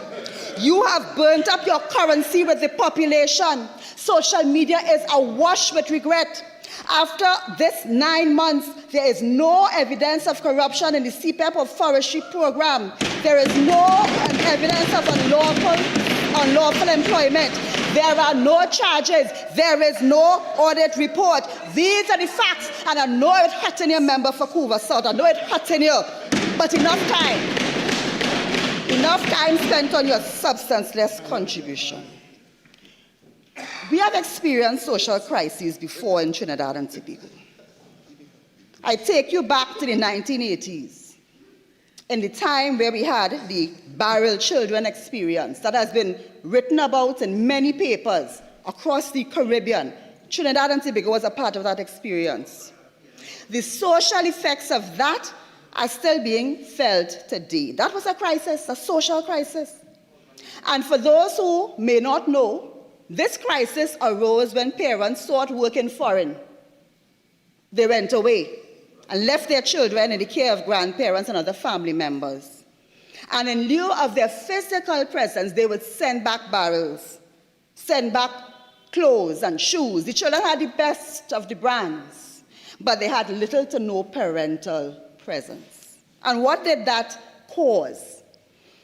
Children without direction and guidance, dropped out of school, attended school very irregularly, lack of educational achievement, they joined gangs, they were relegated to menial jobs, early pregnancy, dysfunctional homes, and the cycle of poverty continued.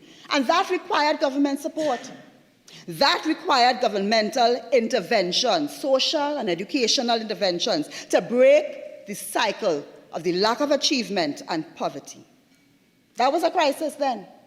And we have a current crisis now that the motion refers to. because over 40,000 vulnerable citizens have been fired summarily without warning and any plan for transition. And I have spoken to my colleagues on this side, and many of them can tell you more than half of those persons are estimated to be female, women. So we could say over 20,000 women, vulnerable women. And in many cases, these women have school-aged children. Many of them are single mothers, fired without a plan, no transition. So it's not a stretch to think if half of them have 2 children of school age, and many of them have more than that, then that is as much as 40,000 children you can estimate just back of the envelope. It might be more than that. Who have been left without any support, and parents in droves have been complaining to us that they don't have the resources to even send their children to school.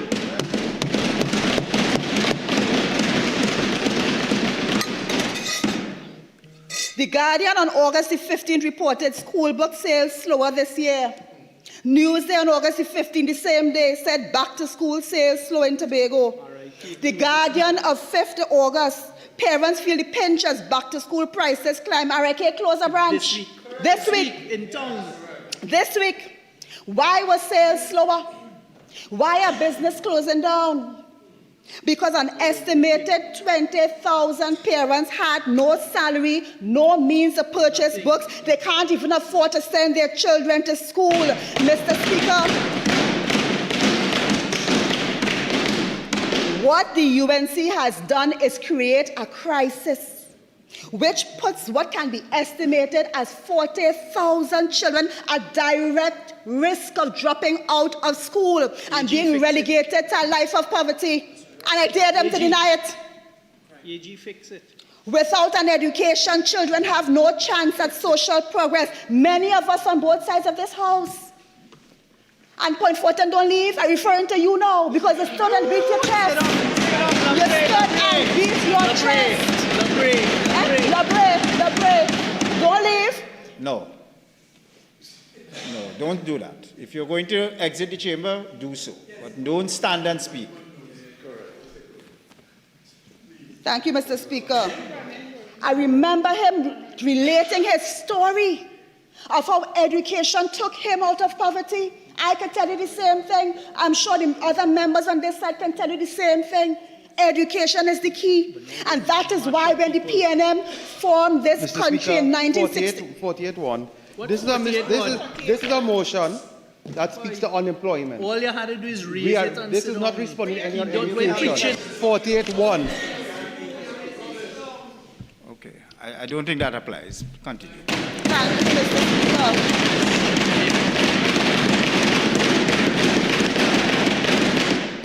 Mr. Speaker, we are speaking about the crisis.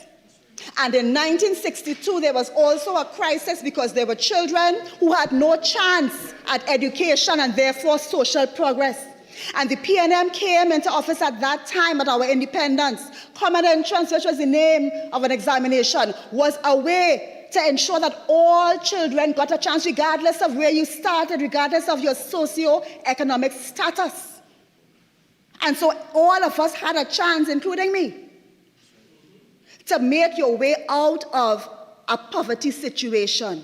But under the UNC, based on the policies that are elucidated in this motion, the vulnerable are being denied a chance at education and a chance to succeed, and this is a crisis of epic proportions. Parents are crying, children are crying, and their tears will fall on the member for Superior. Their tears will fall on the member of Superior, the Bajan, or is it the Bajane of recent vintage? The member for Couva South, who identifies as working in an abattoir. The member for St. Augustine, who knows better but is too busy protecting her position in the house. Not this house, a metaphorical house. The member for Toko Sandy Grande, Superboy himself. The expert on who can and cannot grow an afro. History will not forget you.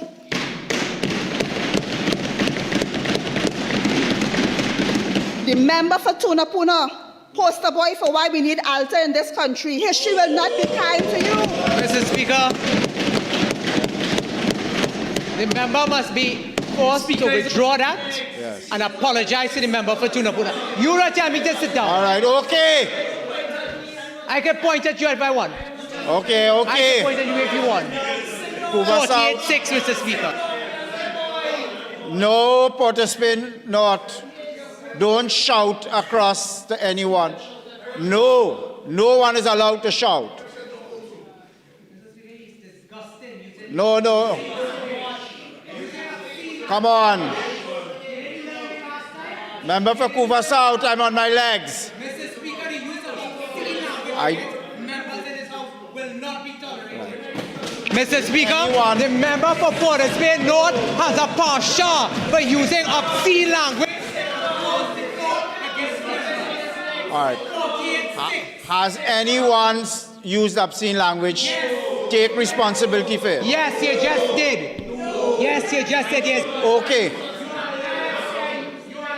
You know, this glorified schoolyard shouting really just doesn't take us anywhere.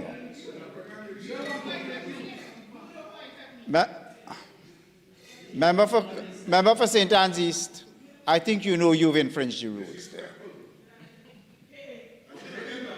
I think you know you've infringed the rules. I should like you to apologize, and I should like you to withdraw it unconditionally.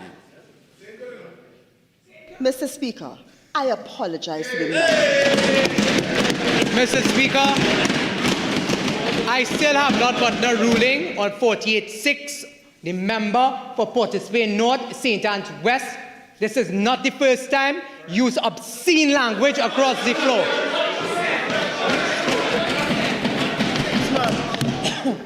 I did not hear the obscene language. Could I be allowed to continue in some relative peace and quiet? You know, it really does not give me pleasure to have to speak to grown professional adults like this. This is unacceptable conduct. From all of you, this is unacceptable. And to seek to cast blame across the corridors is just not acceptable either. So if anyone used obscene language here, I did not hear it. I should like that person to take ownership of it and apologize if you did. If you did not, okay, I did not hear it. Let us move on. Okay? It is 48-6 against the member for Kuva South. No one on this side used obscene language. And his screaming into an open mic all the time in an effort to get headlines is not acceptable. Okay, Portishead South, sit down. Have a seat. Now that we've quelled the semi-riot that was taking place here, St. Anne's East, I should like you to apologize and withdraw. I did not hear the withdrawal. I did not hear it. Your both neighbors were making... Anyway, withdraw it, let's move on. Mr. Speaker, I apologize to the member for Tunapuna, and I withdraw. Under the UNC, the vulnerable are being denied a chance at education and a chance to succeed. It's a crisis of epic proportions. Parents are crying, children are crying, and their tears will fall on the member for Superior, the member for Kuva South, the member for St. Augustine, the member for Toko Sandy Grande, the member from Tunapuna, and Peter Wade, look, the member for San Fernando West by the gate.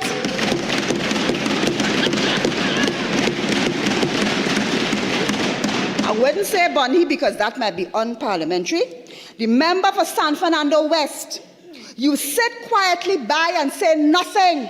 And even when you speak, you say nothing. And nothing in defense. Nothing in defense of these children. Inspire you to demonstrate to me the relevance of all of this to the motion. I mean, This is entirely irrelevant. Mr. Speaker, It is irrelevant. I have ruled. Move on. Mr. Speaker, as I said, I am dealing with the socio-economic crisis that is being perpetrated upon the people of Trinidad and Tobago as outlined. The motion has nothing to do, makes no reference to lack of educational opportunities. The motion makes absolutely no reference there. The only reference it makes is the school absenteeism, which the school absenteeism is tied to a different issue. It makes no reference to denial of educational opportunities. So I'm ruling this irrelevant. Move on. Thank you kindly, Mr. Speaker. So I'm dealing with school absenteeism and the risk of exploitation and social exclusion. That risk of social exclusion amounts to a crisis which is referred to in the motion, and it is referred to here because it is extremely important for the people of Trinidad and Tobago and the constituents of St. Anne's, which I represent. And we demand an urgent response to the socio-economic crisis the UNC has imposed on Trinidad and Tobago.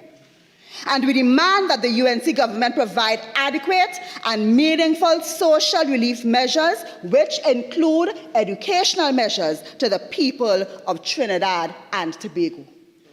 That's directly from the motion. The UNC has created a social crisis, the likes of which has never been seen before in Trinidad and Tobago, and the effects of which will be felt for generations. We are speaking about crises. And we experienced another crisis. And I'm going to go through what that crisis was and how the response was as I build my case for what the response should be in the crisis that we are saying is being imposed on Trinidad and Tobago. There was a COVID-19 crisis in this world, not just the country. And we experienced that. And a big part of the socio-economic crisis that is being experienced has to do with education. Because education is a direct driver for social progress and the socio-economic progress and state of the nation. And in the COVID-19 crisis, there was a threat to education, direct. Because in that circumstance, children could not go to school. Education had to move online. And the government of the day had to respond to that crisis. And what form did that response take? Laptops, tablets, MiFi devices given to students as a response to the crisis, similar to the socio-economic crisis that we are saying is being experienced now. In short order given to students to ensure that they could move online. Many of them. We appeal to corporate Trinidad and Tobago to help us in the crisis. That hadn't been done in that way before. But where we have a crisis where students cannot attend school, where school attendance is online, and they can't get into the school system because they don't have, we had to do that quickly. And that's the same kind of crisis we are talking about here that is dealing with school absenteeism. Because we have a government that has put policies in place, and I read from the motion, that have disproportionately affected single mothers and female-headed household youth. Education is a big part of it. And through the Adopt a School program, we were able to help students out of the crisis. And this program was very important. Imagine we were able to get $1 million donated to our school to ensure that they make their way out of the crisis. I asked you to demonstrate to me how a lack of educational opportunity is covered in this motion. And let me tell you why I think your reasoning is flawed. The motion says, the first recital, then it goes to the second recital, but the third recital says, and whereas press reports indicate that these developments have disproportionately affected single mothers, and it goes on, but the part you're dealing with thereby intensifying food insecurity, school absenteeism. So the drafting of this motion, the draftsman who drafted this motion, did not see it fit to include lack of educational opportunity and all of that. I hear what you're saying and policy considerations. But the school absenteeism, the way the motion is drafted, has to do specifically with determinations. So to come and to talk about policy and to compare policy from previous times and previous versions of policy with regard to educational opportunity really doesn't fall within the square parameters of the motion. So I'm going to tell you that you're being irrelevant once again. You can deal with school absenteeism, you know, and you can deal with it in the context of the firings and so on, but this is not the forum for that kind of debate you're seeking to engage in. That's all I'm saying. Mr. Speaker, I am so appreciative of that guidance which you are giving. So let me deal with school absenteeism in the context of the mass firings of 40,000 people, many of them vulnerable, many of them women, many of them heading households, leading to the fact that, as reported to many of the MPs on this side, and I'm sure on that side too, but they wouldn't want to say, that they cannot send their children to school. Correct.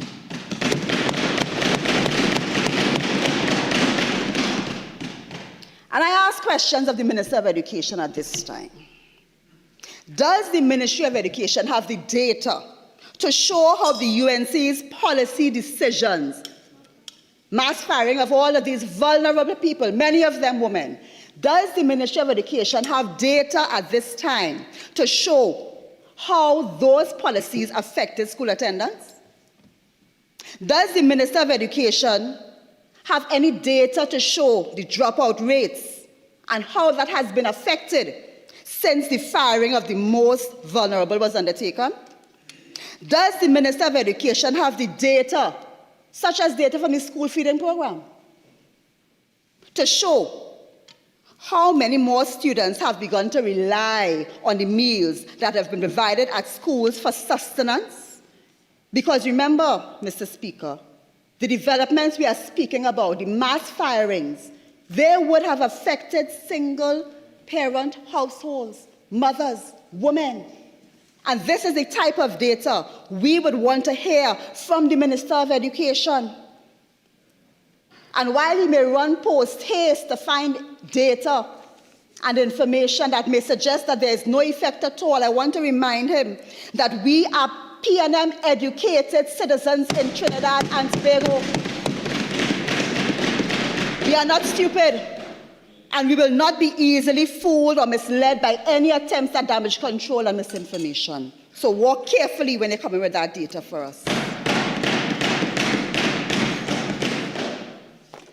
This crisis the UNC has imposed, which we are referring to in this motion, Mr. Speaker, has affected parents. The member for Laventille West referred to a situation where suicide was the result of the feeling of despair felt by one such parent faced with the probability and the possibility that he would not be able to provide for his children. What happens to children in a household where parents are broken and depressed by the fact that they have been fired with no plan for transition? I hope I'm on topic, Mr. Speaker. How could these children perform well in school if they can't attend?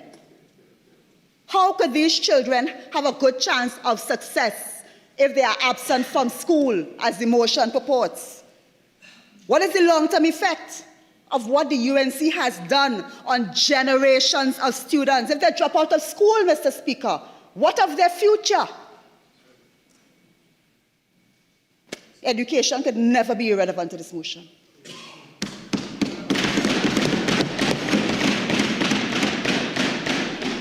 When Kareem closed, over 9,000 workers received compensation. I see they're still getting now.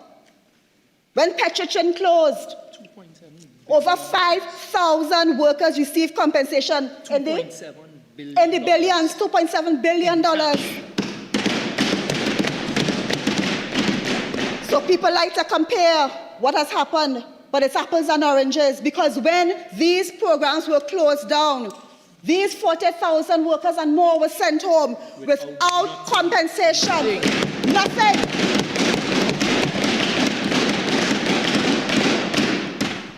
And instead of a plan, what are we hearing from the Minister of Social Development? What are we hearing from the Minister of Education with direct relevance to the policy that they initiated, the UNC initiated after April 28 of firing all these people?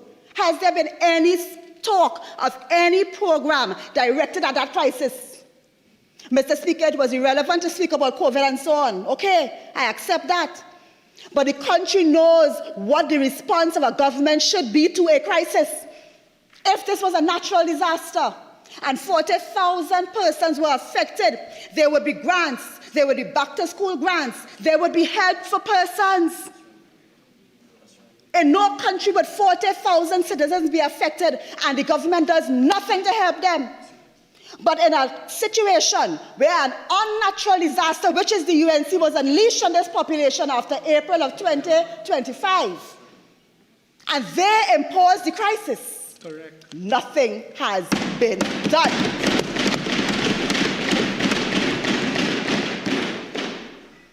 But of course, what's facing us now is zones of special operation. That's been done.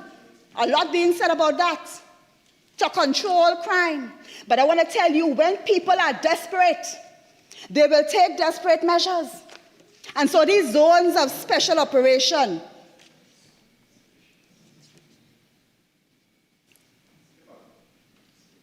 we have heard of that, but we haven't heard of any plan to deal with the crisis. But you say zones of special operation, I say zones of subjugation, I say zones of economic depression, I say zones of geographic discrimination. Mr. Speaker, 48-1. Mr. Speaker. Member, I thought we had a eye contact understanding that you knew that that is irrelevant. Come on, let's move on. Thank you, Mr. Speaker. I move on to demand that the government gives an urgent response to the socio-economic crisis that the UNC has imposed on Trinidad and Tobago.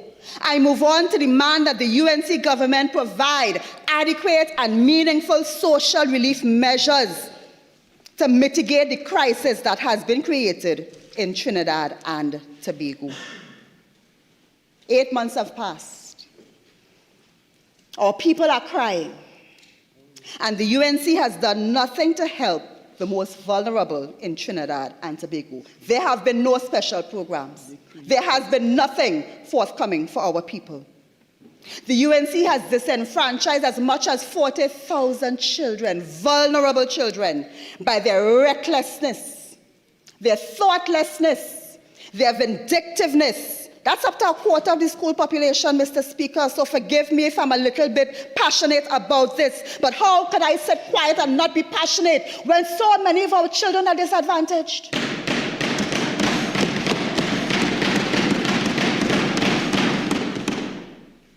Mr. Speaker, the People's National Movement calls on the Ministry of Education in this time of crisis to tell us what is the plan to help the thousands of children who are hungry, angry, and frustrated due to the financial situation their families are in by the policy taken by the UNC to fire them without plan, without help, without care. The PNM calls on the Ministry of Education to tell us what is the plan to help children whose parents have lost their jobs. What is the plan to help them sustain their educational journey? If these children cannot finish their schooling, what is the hope for them in Trinidad and Tobago, them and their children? When will the vicious cycle of poverty end? Why can't they have the same chance that all of us had to have an education and make their way out of poverty? The People's National Movement condemns the UNC government for the lack of care for the citizens of Trinidad and Tobago, especially the most vulnerable. And I call on civil society to speak up about this crisis. just like they look at the crises of old and they analyze it. This will be a crisis that is analyzed in years to come. We will see the effects of this in years to come. I call on the churches, the NGOs, speak up. This is not a time to remain silent. To wish you 15 minutes. Thank you, Mr. Speaker. I won't take all, but I will take enough to say to the citizens of Trinidad and Tobago, Rome is burning. Our children will bear the consequences of our silence. Regardless of your political affiliation, anyone who cares about Trinidad and Tobago, any patriot, will recognize that to disadvantage thousands of children, we are shooting ourselves in the foot. We are ruining our own potential. If the policies of the government were not such that someone like myself could go to university by taking a loan, by working, if those policies were not in place, then I wouldn't be standing here today. And that is what I'm fighting for the thousands of children. Regardless of your political affiliation, anyone, any patriot who cares about Trinidad and Tobago will recognize that this crisis created by the UNC will only weaken the country, will only weaken Trinidad and Tobago. Country first. Country before party. Anything that affects the achievement of the young people in Trinidad and Tobago, anything that affects the achievement of young people in Trinidad and Tobago, affects the education of children in Trinidad and Tobago, affects this country as a whole.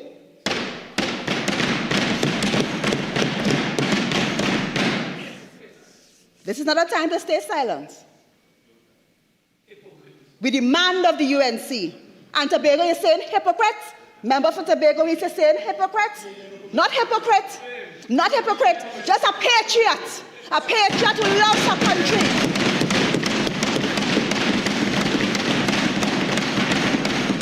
And this patriot, representing the constituents of St. Anne's East, I demand a solution from the UNC to this crisis that you have imposed on us.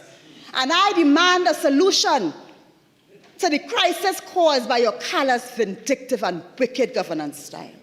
We demand an urgent response to the socio-economic crisis the UNC has imposed on Trinidad and Tobago. We demand that the UNC government provide adequate and meaningful social relief measures in the Ministry of Social Development, the Ministry of Education, to help the people of Trinidad and Tobago. The UNC has created a social crisis, the likes of which we have never seen in Trinidad and Tobago before, and the effect of which will be felt for generations. Mr. Speaker, I thank you.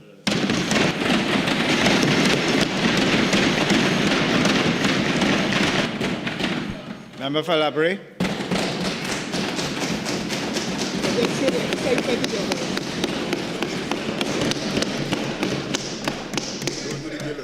Thank you. Thank you, Mr. Speaker, for this opportunity to contribute to this baseless, hypocritical,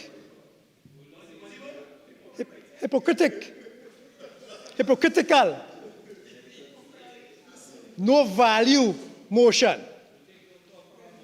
And Mr. Speaker, let me start by saying, and I'm told that manners make it man. So let me start by saying, first of all, Mr. Speaker, that I apologize to you and this House for standing while someone else was speaking, and I was in fact pointing to where I represent. And it of course, violated the standing orders. And Mr. Speaker, for that I apologize. Because where I come from, my mother taught me, always have manners.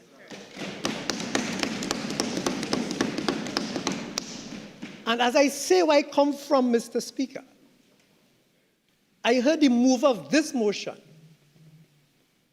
make reference to never see, come see, and say Labrador is for you. His friend said Labrador is for you. as if I must feel embarrassed and ashamed to be in this parliament after what I went through under them.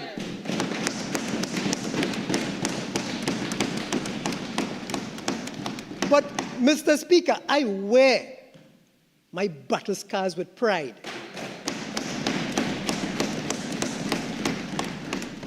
And those battle scars, Mr. Speaker, as the member for St. Anne's East reminded us, was there from since I was a child because of them.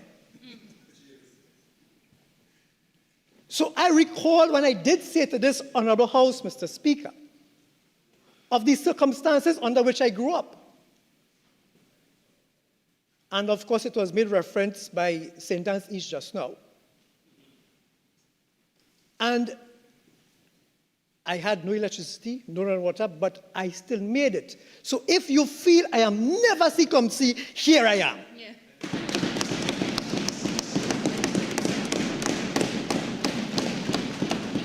And the bad thing for you is that you have to do it first 5 years and the next 5 after that. Yeah.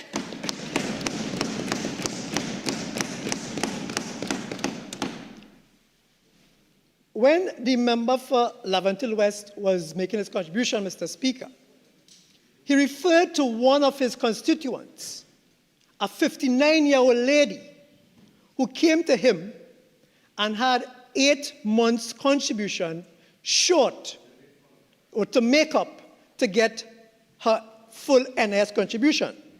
And I quipped that you should be ashamed to say that. I had no remarks about his constituent, none at all. Because I understand that there are people in this country who are 60 or close to 60 and they cannot make up 750 contributions to NIS to get some kind of pension. But let's examine that for a minute, Mr. Speaker. The member for Laventille West, in referring to his constituent, if he had done the maths, he would have realized that if she was 59, she had to work for at least 14 of her 59 years to qualify for NIS pension. Almost as long as PNM has been an organization. So it means that for her life, and for the time that the PNM was in office, they did not do enough for her to be employed to get enough contribution to NIS. And that is why he should be ashamed. That is why he should be ashamed to talk about that. Because a 59-year-old woman, short of NIS by 8 months to get pension, that is their doing, not ours. So he should be ashamed to talk about that. But he's not ashamed. Because if Shameless had an organization to describe it, it would be PNM.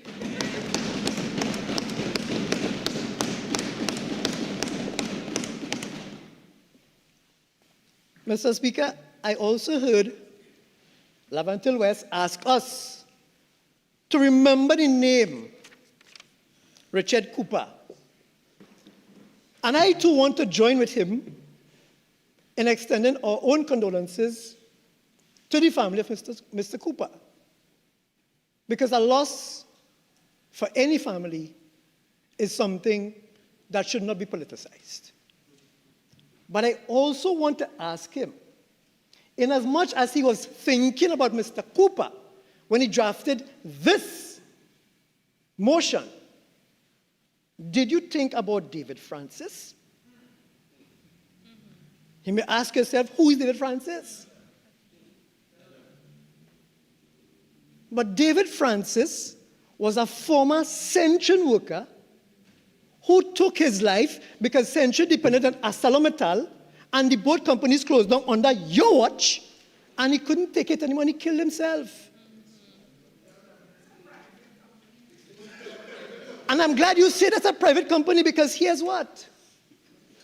You did absolutely nothing as a government to save those workers and those jobs. Nothing. You didn't even put legislation in place to save workers in a private company. You didn't do that. But mind you, while that is a private company, I wonder if you remember the name. Do you remember the name Barry Mohammed?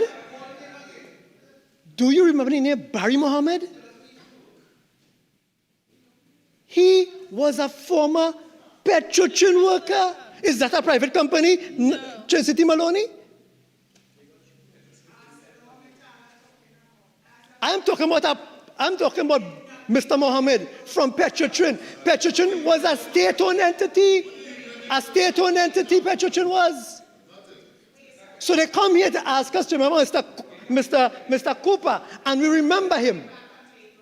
And we also ensure that we send condolences to his family. But you see the hypocrisy. You hear the word Arukalopino? The hypocrisy of that opposition. It is beyond comprehension. And you know, Mr. Speaker,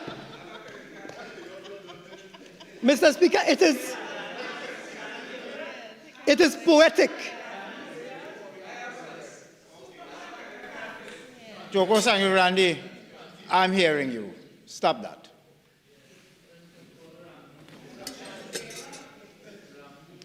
Mr. Speaker, it is... You stop that.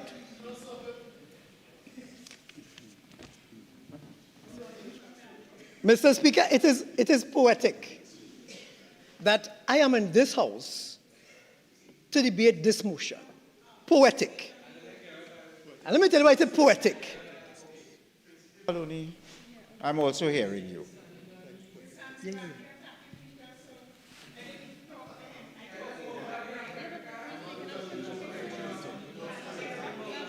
Okay, let's just calm this down now. And let Labrie continue in peace and quiet. Thank you, Mr. Speaker. Mr. Speaker, it is poetic justice that I'm in this house to debate this motion. And I'm not here in this house as an example of poetic justice by myself.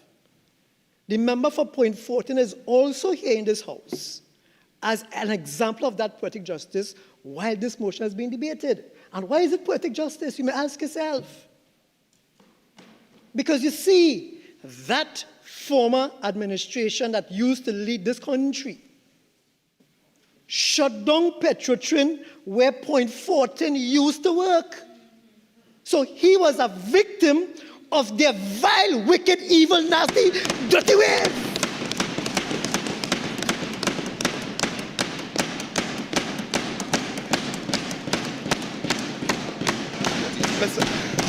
Mr. Speaker. And I myself. Mr. Speaker, I rise on standing order 48-4, nasty, dirty. That's my parliamentary language, please. 55-1A as well, Mr. Speaker. Do you want me to read back what you said in the preamble to your motion?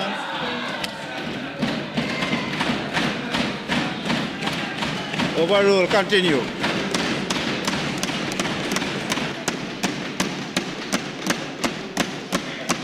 Thank you, Mr. Speaker.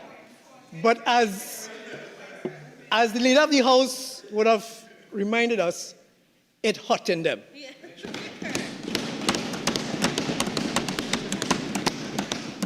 And, Mr. Speaker, I too was a victim of their callous, dismissive, disrespectful, vindictive behavior against workers. Because I worked TSTT, and in 2018, while I was still the Secretary General of a union, which was a union that had an RMU with TSTT and had a collective agreement that protected me as the Secretary General from being dismissed, they didn't bother with that, you know. The collective agreement clearly says that while you're on secondment to the company, that you cannot be retrenched or terminated. You feel them bother with that, Mr. Speaker? No. They sent me home in 2018 while I was the Secretary General of the CW. Serious?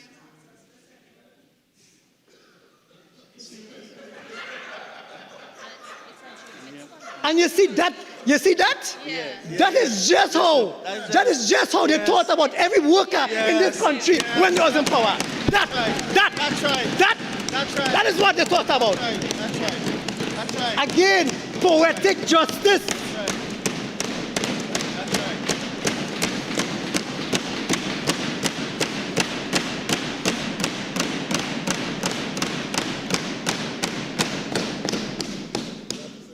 Mr. Speaker, I was not alone, though.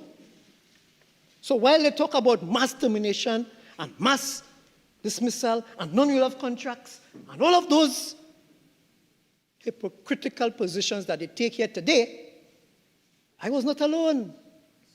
Point 14 was not alone. It was 5,000, no, just now. It was all. That's right. All. In Petrotrin. It was 2,000 in TSTT in 2018 and another 1,500 in 2022 in TSTT.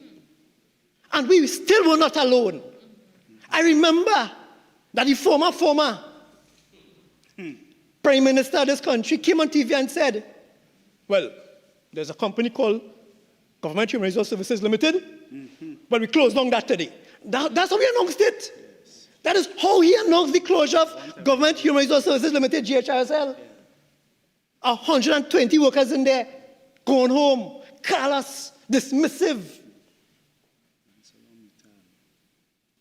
And then there's a next company called Caroni Green. They send home every single worker in Caroni Green. And there's a next company called Tourism Development Company Limited, TDC. Everybody going home in TDC. And you're talking about compensation package. Let me tell you about that story now. Glad you raised it. Yeah, they say that, man. Yeah, man. Yeah, go ahead, man. Yeah, talk about compensation. Why they like to bum the gum? Tell them about compensation package. Tell them. About compensation package and they pay workers money. Kind of unparliamentary words that can come to mind right now that I will not repeat. There are thousands of former Petrotrin casual workers yet to receive 1 black cent from when them send home people.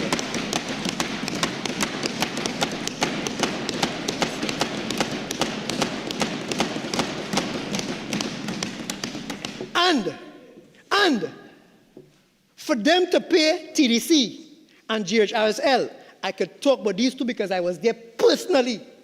For them to pay them, we had to take those companies to court to get any kind of money for them when they were sent home. I knew that because I led the unit for a point in time to settle the TDC issues and the GHRSL issue. We had to take them to court. They didn't pay it willingly. They were forced to pay it.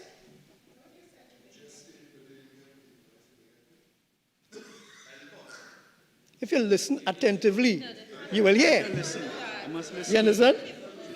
As usual, hearing. And Mr. Speaker,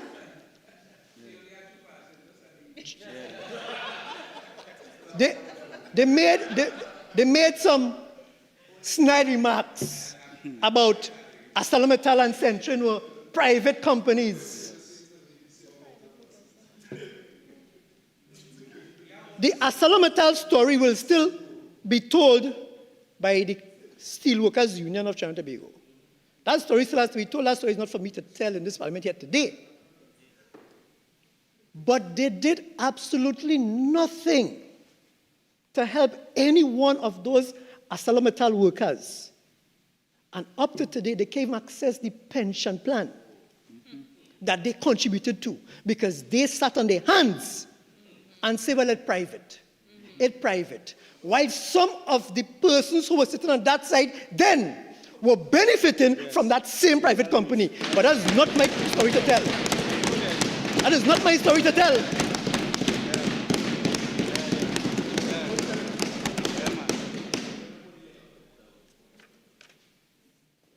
Oh, Mr. Speaker, heavy is the head that wears the crown.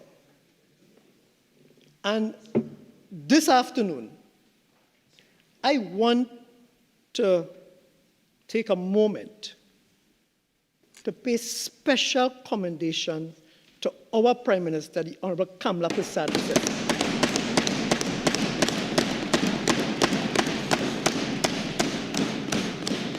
You see, Mr. Speaker, when you have a government program such as was the URP, and that government program is the lifeblood of criminal and gang activities, and as a Prime Minister of the government, you know that.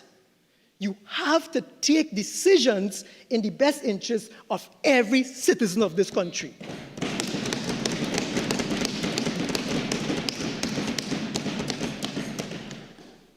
And decisions had to be made, and they were made as hard as they were. And I want to also say, Mr. Speaker, that this government, we are not, as the last government were, callous in our approach to people being unemployed. Because let me tell you this.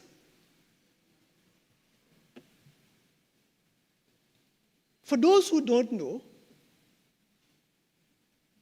CPEP,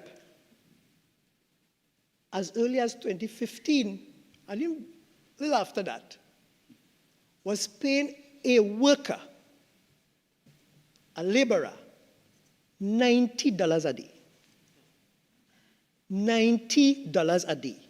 The foreman, the head of that group, I don't even know what to say gang, group, was getting $102 a day. And they come with a motion that speaks about standard of living. What standard of living could a citizen really have on $90 a day?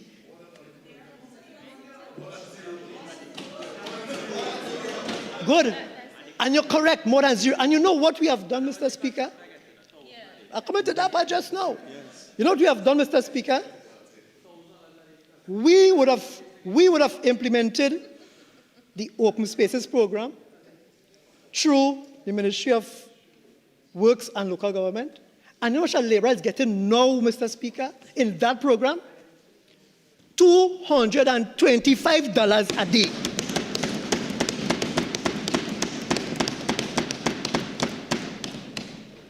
So they care about workers.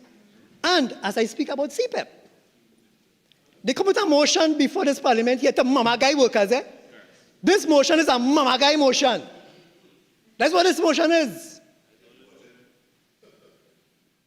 So they come with a mama guy motion because they want workers to feel that they care. But you see, as I said before, I'll say it again, they just only care when in opposition. Yeah. And that's why they have to stay to care. Stay there to care.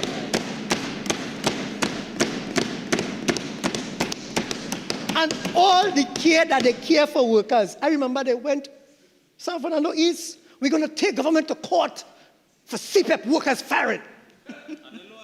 Just no, wait. Up to now, not one worker, former CPEP or URP worker have been represented by any one of them on that side. Not one. You know who they're representing? The contractors. That's who they're representing.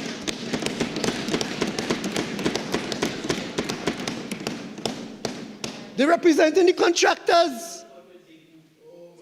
And not you, big who went to court. The Giyawak.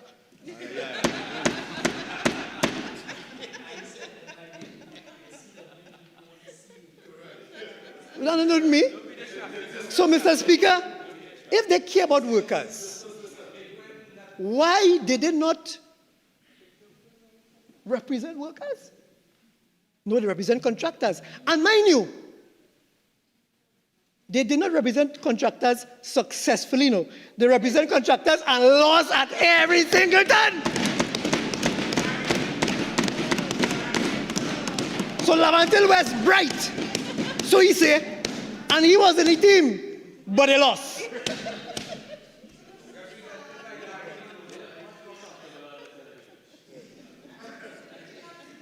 And I want to remind them.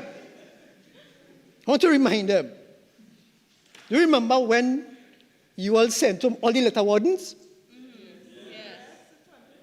We didn't do that, it's only do that.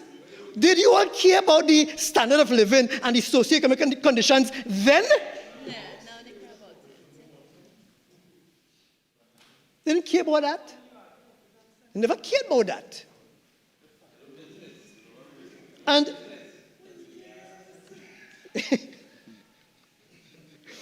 Mr. Speaker, this opposition, this shameless opposition that is parading here today as if they have the interests of the country at heart, and with the hypocrisy that they come here with. The beauty about all of this that's happening is that this country has seen through all of the gimmickry, not just in April of 2025, but as recently as January 12th of 2026.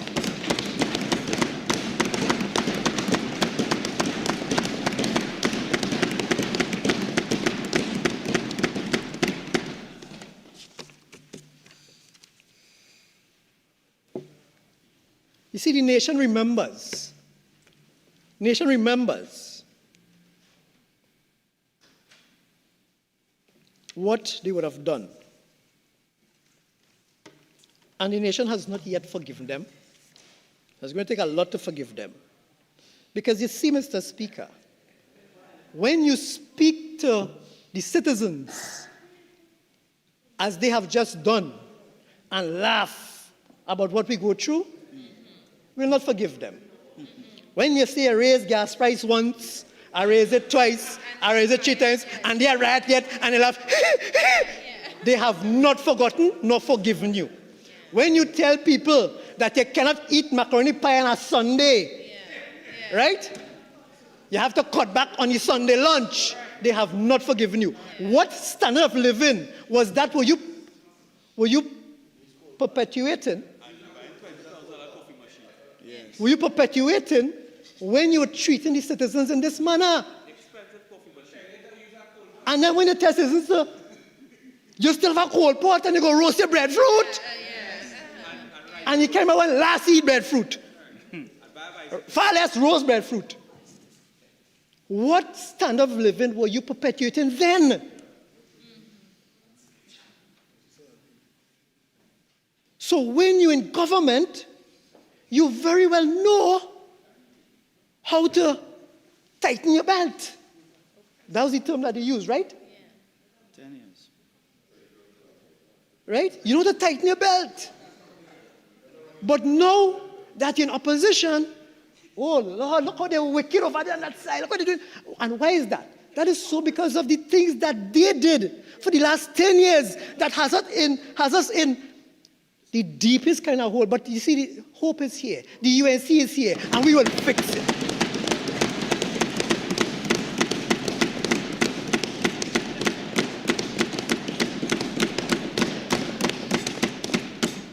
Mr. Speaker, the opposition wishes to preach sound public administration and transparency. Then this House must be guided by what was reported in Hansard regarding procurement under their watch.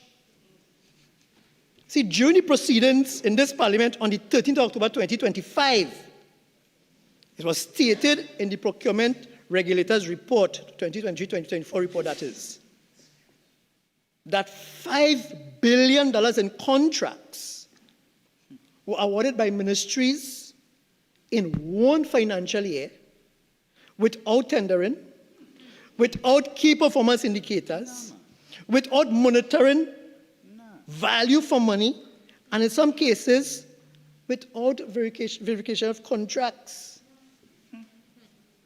So they come to ask us now about transparency and sound public administration. But after the song licking you get, right, you suddenly realize that these things are important and these things matter. But when you were there, it was not important and it did not matter. So why should it matter to you now? And that is why, Mr. Speaker, I believe that this motion is baseless and grounded in nothing. In fact, it was described as a feeding frenzy, Mr. Speaker, including cost overruns and irrational rental arrangements. It was stated that the former administration facilitated unlawful contractual enterprises. That is so we to treat with now, you know. And the thing is, we have a leader who fears none, who is afraid of none, and who will do what is best for this country.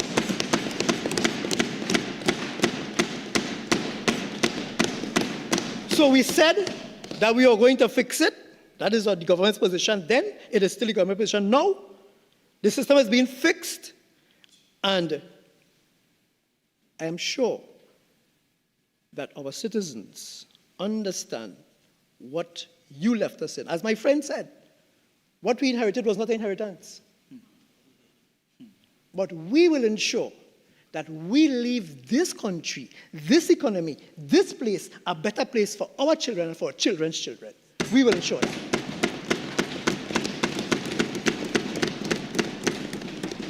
The motion, Mr. Speaker, calls for adequate and meaningful social relief measures. But the evidence shows that under the PNM,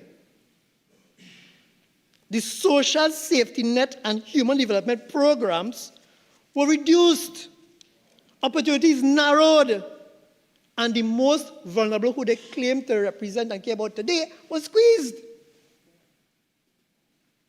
The record is clear, Mr. Speaker. Under the former PNM administration, GATE declined from 59,605 persons funded in 2015 to, 59,605 persons funded in 2015 to 15,491 in 2025. Close the gate.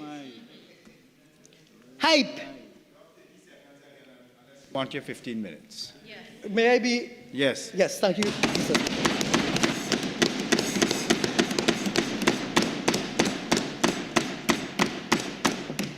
Hype fell from 771 trainees in 2015 to 264 in 2025. Hype. Helped dropped from 2,233 loans in 2015 to 612 in 2025. Early childhood care expenditure, Sentence East, who is in some kind of infatuous relationship with Sir Fernando West because he keeps, yes. I have never seen someone so infatuated with somebody else. Yes? Early childhood care and education expenditure fell from 32,499,201 in 2014 to 15 million in 2024. Hear that? Must move from 3,210 registered in 2015 to 187 in 2025. OJT dropped from 7,533 trainees in 2015 to 2025. 53-1, stand in order, 53-1, please. I want to hear the contribution. Okay, let's all settle down. I can assure you all recess is close at hand.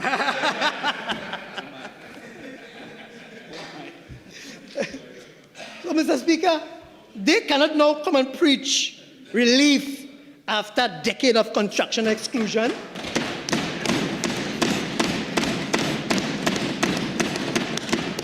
And they're now pretending to champion transparency. But I thought the hypocrisy was at a certain level. It just get deeper and deeper as the debate goes on. Hypocrisy at its highest.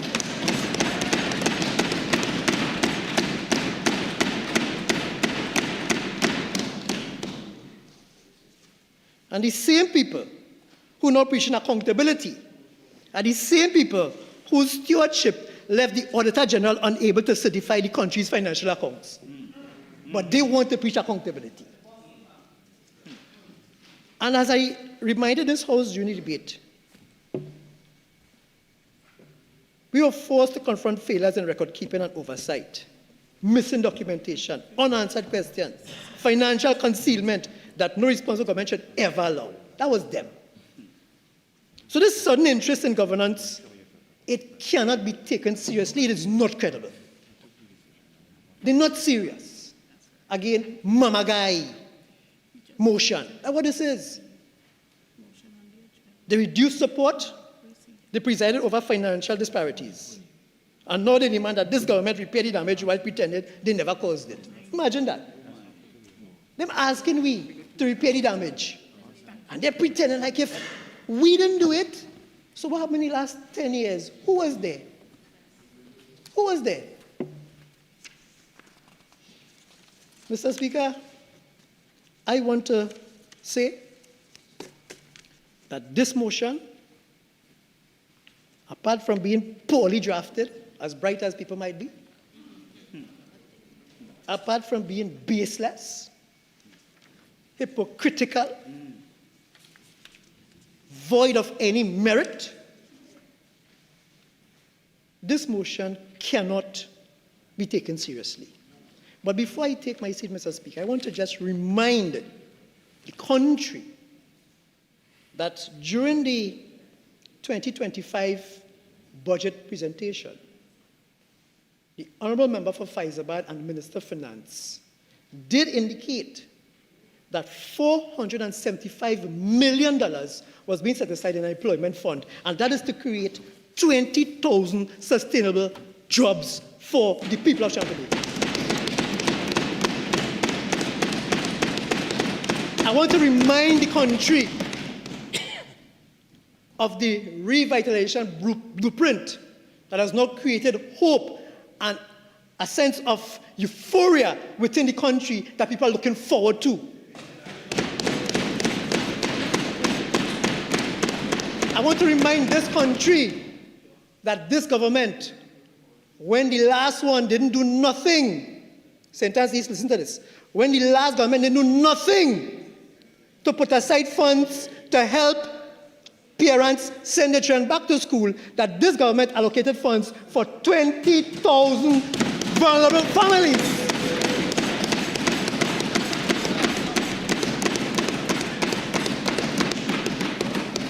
I want to remind this Parliament and this country that it was under our Honourable Prime Minister that we brought back the laptop program to reintroduce some sense of technology in the schools.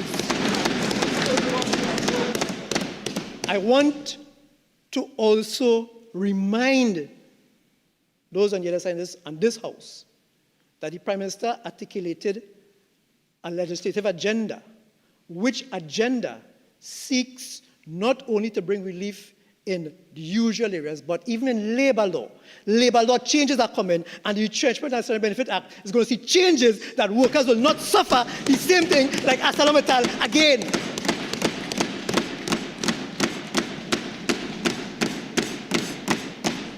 And if any one of them on that side is being honest, Mr. Speaker, I want to say thank you to the Minister of the People and Family Services for the food cards that I got for Christmas that brought relief to the people of this country. And they get it too! They get it too! They get it too!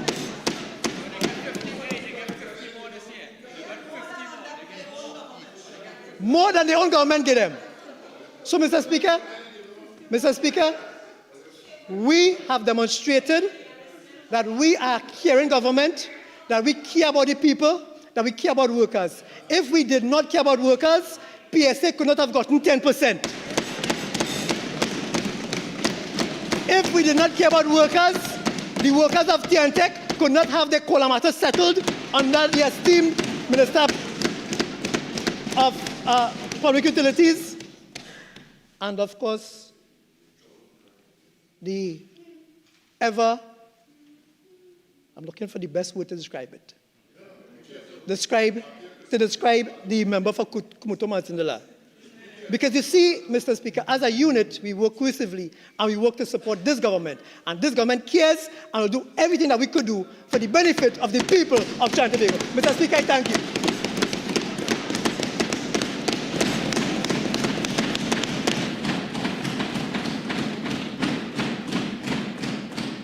Whilst I recognize the member who just, I think the break is close at hand. What I propose to do, I don't propose to start a new speaker now. I propose to take the break. We return at 5:15, and then we'll start then. Thank you very much. So we'll resume at 5:15. The House now stands adjourned until then.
Member for Malabar Mausika.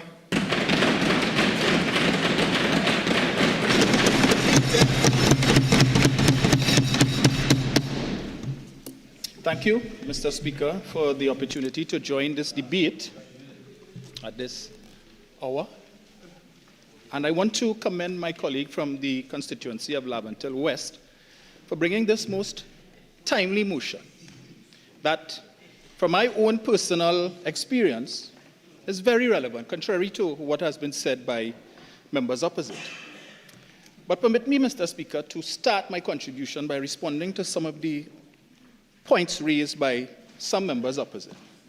And I will start with the member for Couva South? Couva South? Right. Mr. Speaker, the member for Couva South sought to put into the record some figures as it pertains to number of jobs that were lost under the last administration. And I believe, if memory serves me correctly, he quoted a figure of some 64,500 jobs lost under the PNM for the period 2015 to 2025. But, Mr. Speaker, that figure stands in stark contrast to the figure that was quoted and is on record in this House by the member for Faizabad, the Minister of Finance, in his contribution when he read the budget. And I will quote from page 4 of the budget statement. And it reads, under the PNM, 70,600 jobs were lost. According to CSO, 636,800 people were employed in 2014. By 2024, PNM had reduced this figure to 566,200 people, with 70,600 persons punished or pushed into unemployment by the PNM. So there seems to be, Mr. Speaker, an issue with the figures. Who are we to believe? The member for Couva South or the member for Faizabad? I'm confused. But that is a pattern with members opposite who love to put figures, particularly as it pertains to data related to labor statistics, into the public domain, because from 2018 to 2025, in the wake of the closure of the Pointe-à-Pierre refinery, Monday night after Monday night, we would get figures of how many persons lost their jobs. 100,000, 200,000, 300,000 people. So imagine when they had to put these figures into a document, and then the member had to come today and quote that figure of 64,500. Perhaps if we give them 2 or 3 other opportunities to speak on an issue related to labor statistics, we might get the correct figure. point of note, it's heading in the opposite direction, not up, down, Mr. Speaker. But good to note. Mr. Speaker, the member also referenced the CPEP URP program, and as it has become the norm whenever they have to speak about those programs, it's always against the backdrop of corruption. And they talk about PNM corruption and how the programs are so corrupted under the PNM. And certain names were put into the public record again here. And I would like to proffer two names this afternoon, Mr. Speaker, as it pertains to corruption with respect to URP. Sean Bill Francis and Mark Guerra, Mr. Speaker.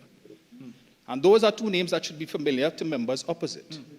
Two very prominent names between the period 1995 to 2001. And one of those persons was labeled a community leader by the then Prime Minister, one Basdio Pandey. Thought I would put that on the public record. Nice. Then, of course, we had talk about transparency. Lack of transparency by the former administration. But, Mr. Speaker, the facts will show that the use of Standing Order 27(1)G perhaps has never been used as much as it has been used over the last 9 months by members opposite to deprive the citizenry of transparency. We ask questions, what we get, 27(1)G. In fact, they're even quoting it when they're doing press conferences. That's when you have custom in Parliament quoting 27(1)G. That is what tends to happen. Yes. And then, of course, what I consider to be among the most egregious of the members' contribution is the question to the member for Laventille West about why did he leave his constituency and why didn't he stay and fight for his people. Paraphrasing. Perhaps the member could tell us why he is no longer a member of Parliament for Princestown.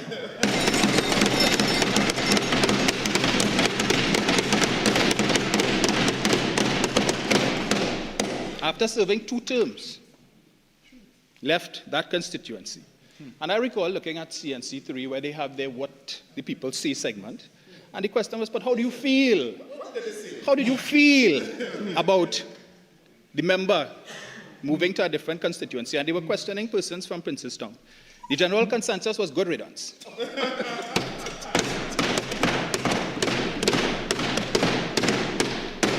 And then, of course, with respect to claims about unscrupulous practices and fraudulent representation by the last administration, well, I could tell the member, there's a particular journalist by the name of Mark Bassant who is still looking for some sensible answers to some questions he put to the member in 2020 while he was on the campaign trail.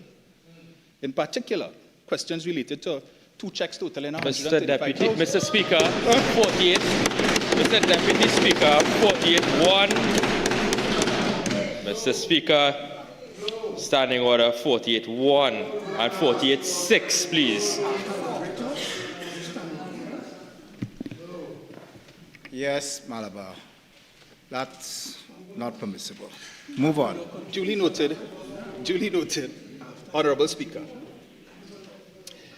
Mr. Speaker, I want to respond to the member for Labrie. He made mention about a program called Carney Green. How many persons lost their jobs under Carney Green? Wicked PNM. I want to draw the member's attention to an article. Yeah, they love to call me Google man. It was very easy. Let me quote that article for the benefit of the member. Yeah. Article, Guardian, dated the 17th of January 2015, almost exactly 11 years ago, entitled Millions Spent on Carney Green, Little to Show. Ernst & Young audit shows project was rushed. And I will just read the first paragraph. An audit into the controversial Carney Green Initiative project conducted by Ernst & Young Service Limited has shown that more than 9 million of taxpayers' money has been spent on that agricultural project, with farmers and citizens reaping little returns. This program was so riddled with corruption that the administration that initiated this audit, that is to tell you, they could not deny it. And then the outcome showed, again, millions spent, little to show for it. That is why the program was shut down. Should have been shut down since you all got this report, but, you know, PNM had to do what we had to do to protect the public.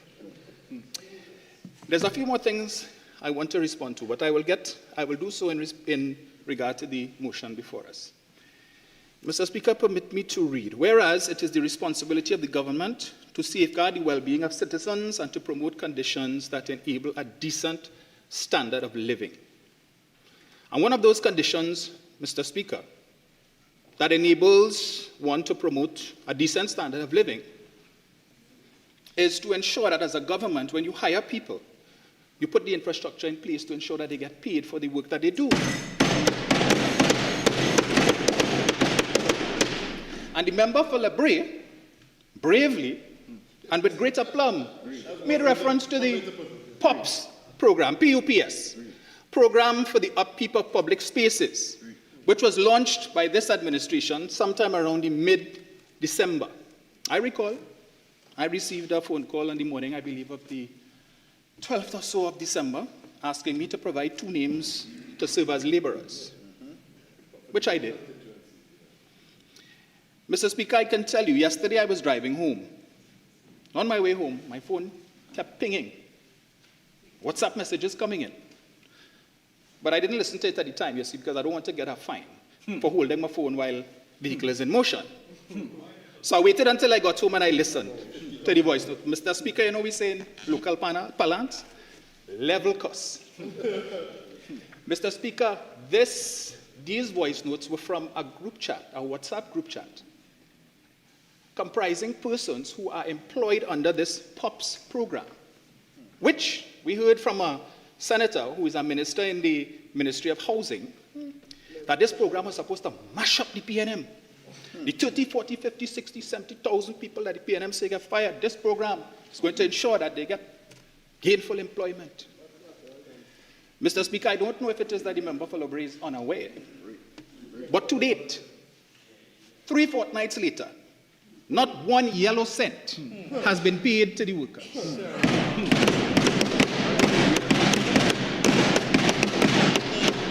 And the member boasted $225 a day, superior to CPAP.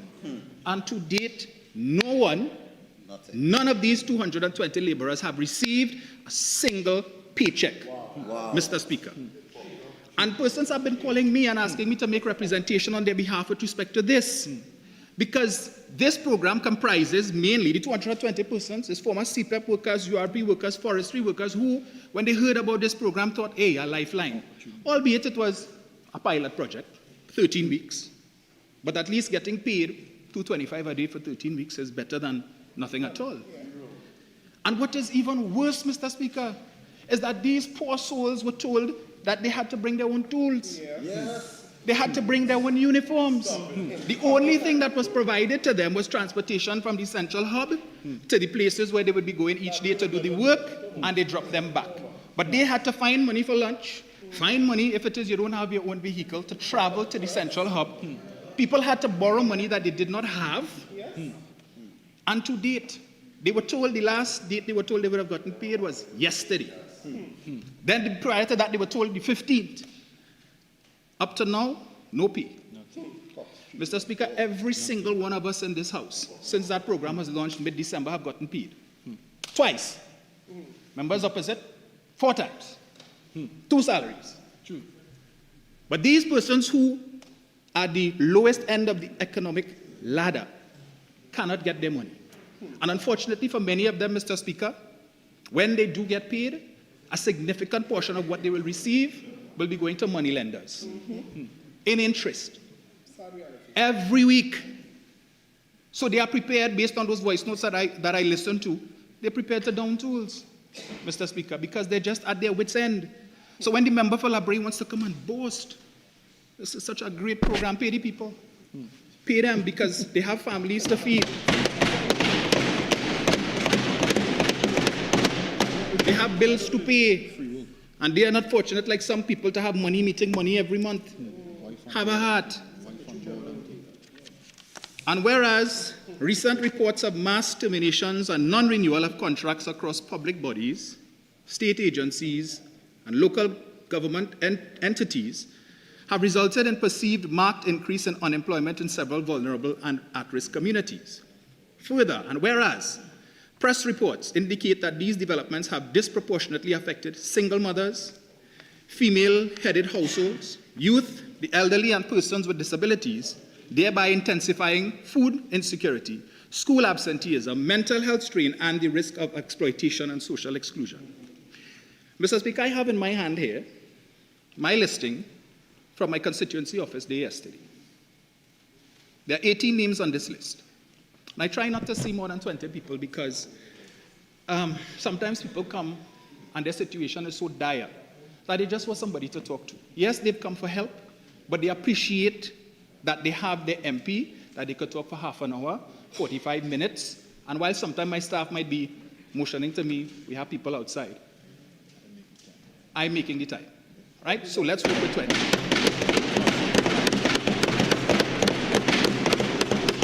Of the 18 names that I have on this list, Mr. Speaker, 16 are women, 2 men. Of that 16, Mr. Speaker, 14 are single mothers. And of those 14 single mothers, 11 are former CPEP and URP workers, Mr. Speaker. And I will quote. The form has 4 categories: name, address, issue for which they came to see the MP, and their contact number. Employment, employment, employment, employment, temporary food card, food hamper, home improvement grant, food hamper, home rental assistance, employment, house grant, HDC, pension, HDC, employment, employment, social welfare, employment, food card, employment, employment, food support, employment, food support. Sure. So when the member for Labray could say that this motion is baseless, that is a disrespect to everybody on this list.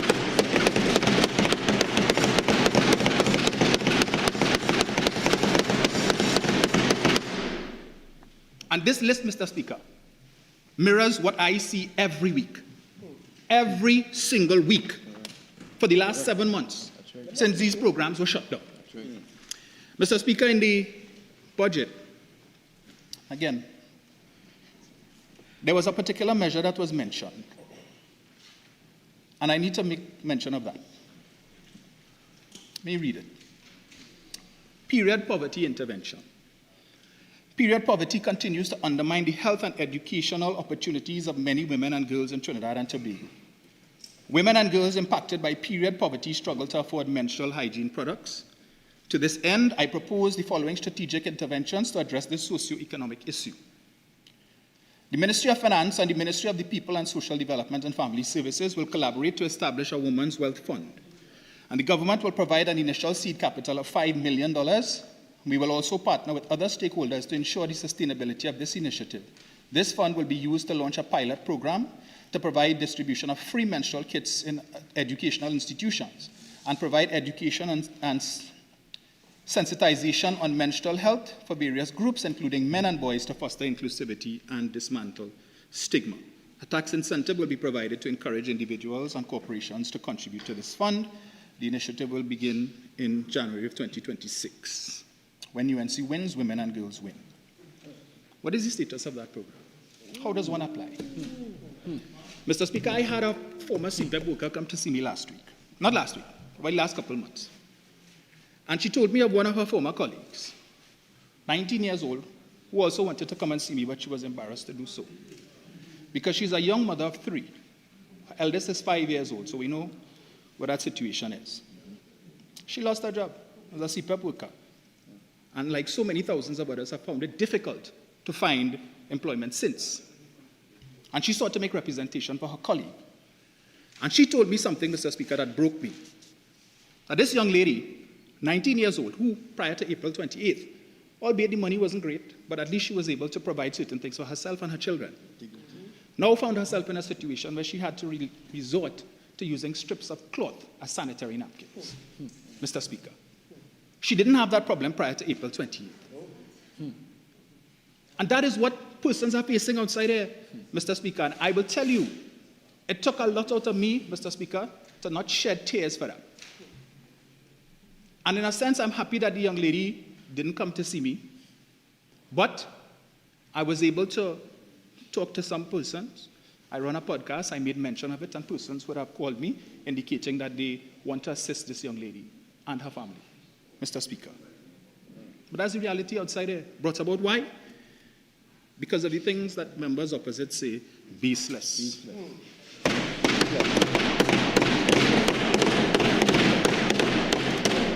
Not wishing to break your stride, but can you just permit me half a minute to announce that we have a visiting parliamentarian from St. Martin. And she's here to view the sitting, is Ms. Shamira Roseberg. She's to my right. I'll ask you all to just acknowledge her presence.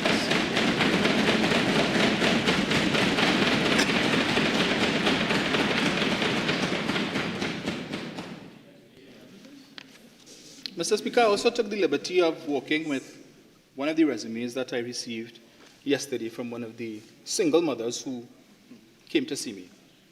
I'm not going to quote her name, but just some details. 7th of October, 1985, date of birth, sex, female. Permit me to quote her work experience. 2005, laborer, URP program. 2005, shelf replenisher. I won't say the institution. 2009, construction trainee MUS program. 2010 to 2011, construction trainee MUS program. 2012, meat attendant, grocery. 2012, merchandiser, Associated Brands. 2013 to 2015, security officer, security firm mentioned. 2015 to 2025, monthly paid NIS clerk, unemployment relief program. Now, when I saw that, I took a look at her, looked at the document, looked at her again. See, but it's supposed to be a ghost. I wonder if she was one of the 8,000 ghosts, Mr. Speaker. Because she didn't fit the profile of what I've always been told a ghost is supposed to look like. She had skin and bones, she had flesh. She was wearing normal clothes, not a white bed sheet with holes cut out where the eyes are supposed to be. So I was able to determine that she was not a ghost. So where did I have to put her, Mr. Speaker? Under the category of collateral damage, Mr. Speaker. She stayed with me for about 40 minutes and would have related to me the situation that she's currently facing. Again, single mother of 3 girls of school age. The rent is due. She doesn't know what she's going to tell the landlord. She has nothing in her cupboard. No food. We were able to provide her with a hamper, Mr. Speaker, as well as a food card. And I want to thank the member for Chaguanas East for the 250 food cards that we would have received in December. We are not ungrateful.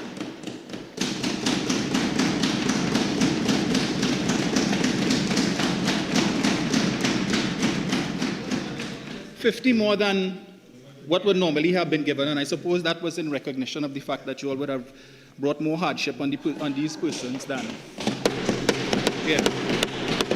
So there was need to provide that additional support. But I could tell you, Mr. Speaker, when word got out, even before we had received the food cards and mention was made, probably in the public space, that food cards had been given out, we were inundated with calls, Mr. Speaker, whether it be to my personal phone, whether it be to the office, persons coming in, they heard that MPs have gotten food cards and they want to make sure that their names are there. And they came in droves, Mr. Speaker.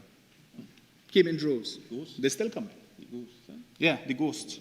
Still coming, Mr. Speaker, unfortunately. Mr. Speaker, so as it's reading again, sound public administration requires transparent decision-making, fairness in employment practices, and appropriate measures to cushion socio-economic shocks on vulnerable groups. Mr. Speaker, this resume that I just read from, this young lady would have indicated to me that she would have she would have applied for several positions under the government's Employ TT initiative from a couple months ago. She's still awaiting a reply. She has no idea what her situation is, whether she's going to get a job or not. And just like many others who applied, the 110,000 or so who applied, still waiting. But I heard the member for, I think, Couva South mention that they've hired some 1,800 persons so far under the Ministry of Works and Infrastructure.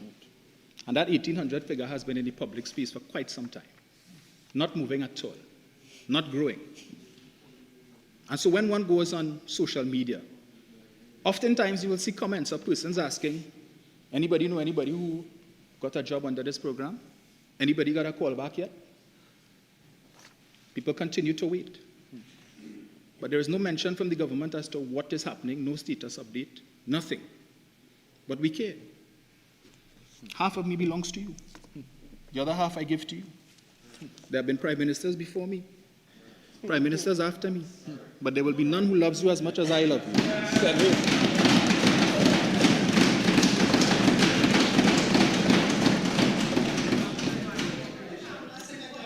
And how do we show that love? Send people home. How do we show that love? Send them home. Yes. Yeah. Send them home. Take a termination notice with an application form for social welfare on the side, Mr. Speaker. Mr. Speaker, when the CPEP and URP programs were shut down, members of the public were told that they would be able to find support through the Ministry of the People and Social Development, right? In fact, the member for Diego Martin Central would have put question here on at least 2 occasions to the member for St. Augustine. And we were told we could direct the persons to the Ministry of Social Development, as we have been doing in my office, Mr. Speaker. And many of them have come back and reported to us that having gone to the ministry, it's like pulling teeth to get help.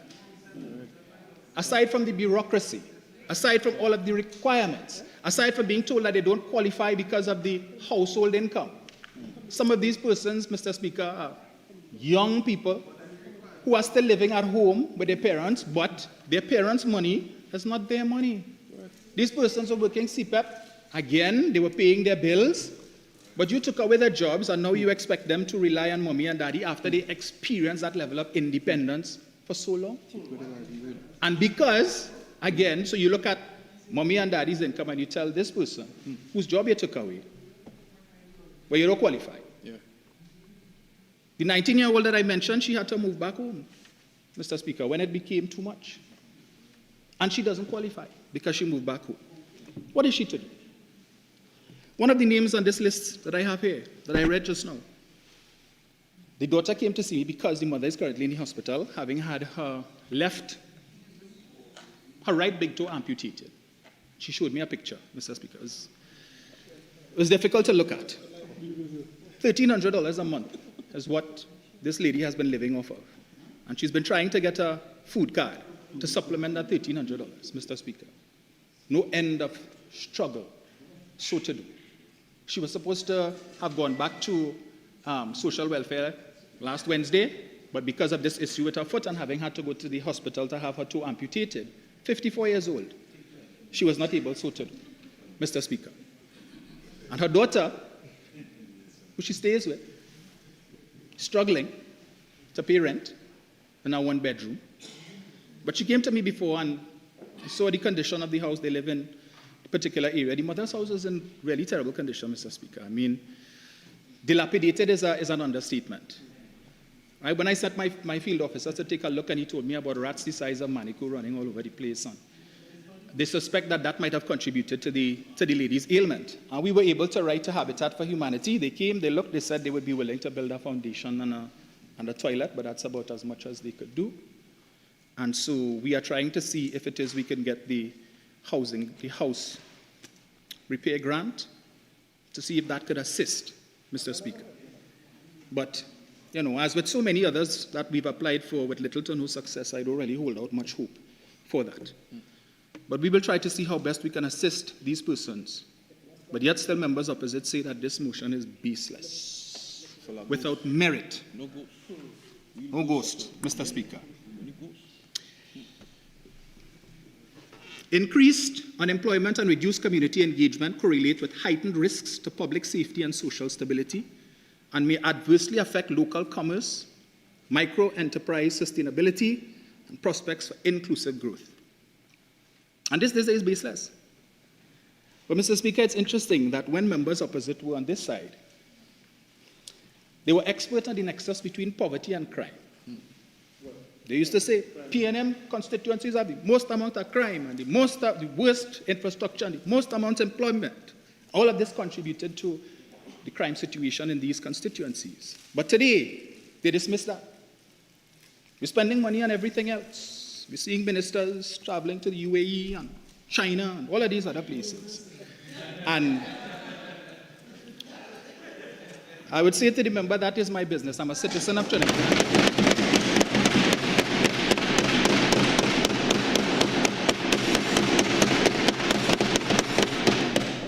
And last I checked, I pay taxes. All right? Yes. And hence the reason I have a folder on my desk in my office, Malabar Mausika, correspondence from all of the letters that I have sent to the member for Hoover North, requesting, Mr. Speaker, that the member at least extend me the courtesy of a tour, just like I've seen so many UNC MPs benefit from, to look at the infrastructure. Okay. Mr. Speaker, let me address that, because they're talking about the last 10 years and so on. No problem. And everybody's supposed to win. Mr. Speaker, the population deliberated on that on the 28th of April, 2025, and they gave them the mandate. Right? The overwhelming mandate that we keep hearing about. Yes, the population voted on that, and they voted, well, they didn't vote us, well, they voted us out, and by default, you all were voted in. And this again, unless you want your 15 minutes. Yes, sir. Thank you. This overwhelming mandate that you all...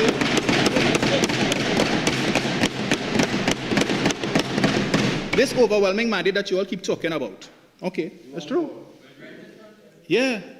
But you all have managed to squander that in 9 months, unless you all have managed to squander that mandate.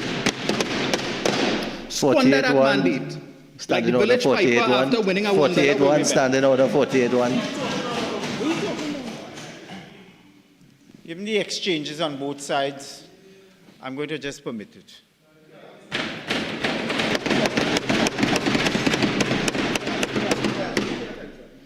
You all have managed to squander that mandate in less than 9 months. In fact, when I was coming into the parliament today, come out of my car and I'm walking into the parliament, imagine my surprise.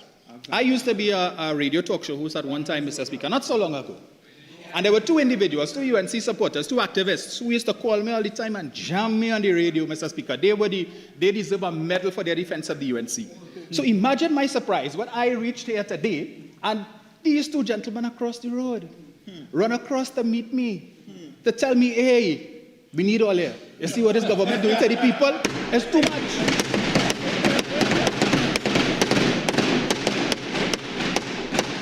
And that is perhaps one of the most echoed sentiments across social media today. And they know, they talk about the member for Arima encouraging persons to come back home. Well, Warrior Princess came back home.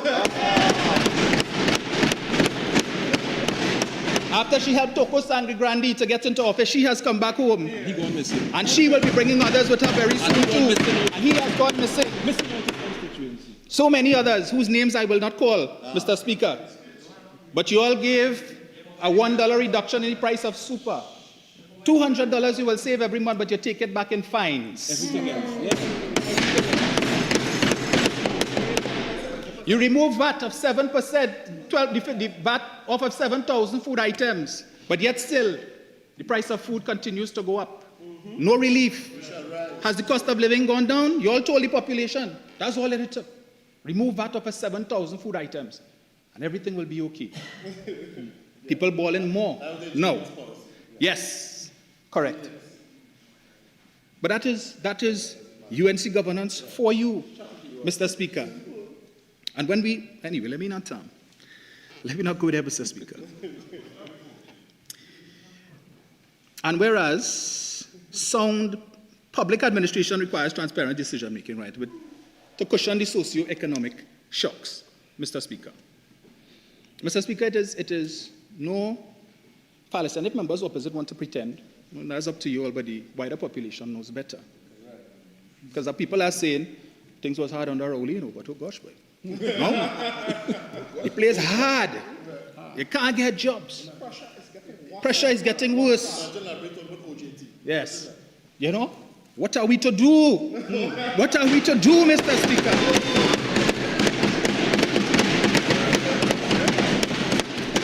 hurts me when people come to me every week, Mr. Speaker, looking for help for employment.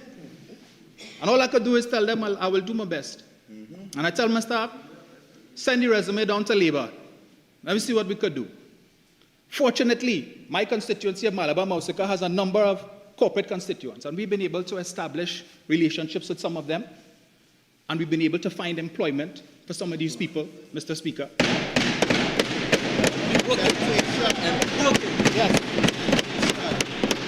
We are not ones to simply rely on the government, because I could tell you, Mr. Speaker, and I'll give kudos to the member for, is it Kareem Central?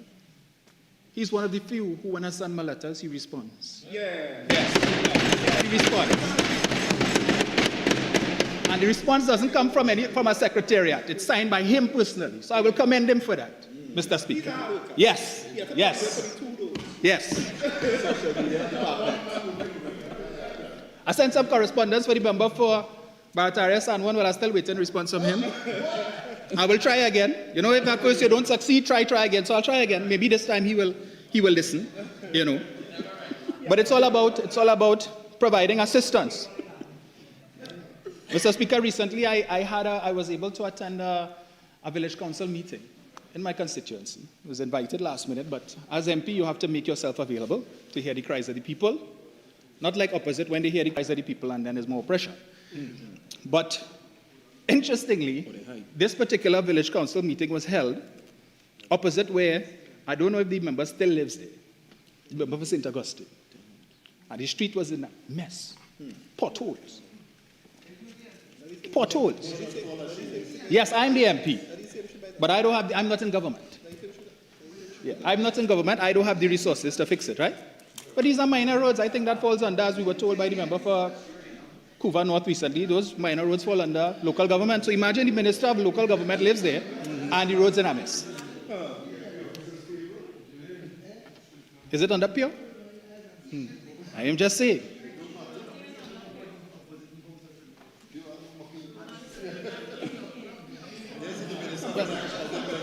Yeah, but anyway, Mr. Speaker. And coming out of that initiative, Mr. Speaker, having met with these villagers, and it was very productive, I must say. And they have come to the conclusion that it makes no sense to wait on the government for assistance. If it comes, great. I know what's interesting about that. In that particular area, I lost. UNC won there handsomely, Mr. Speaker. And now the persons there, now the residents there have seen that they were betrayed. Right? Promises were made, promises yet to be kept, promises undelivered.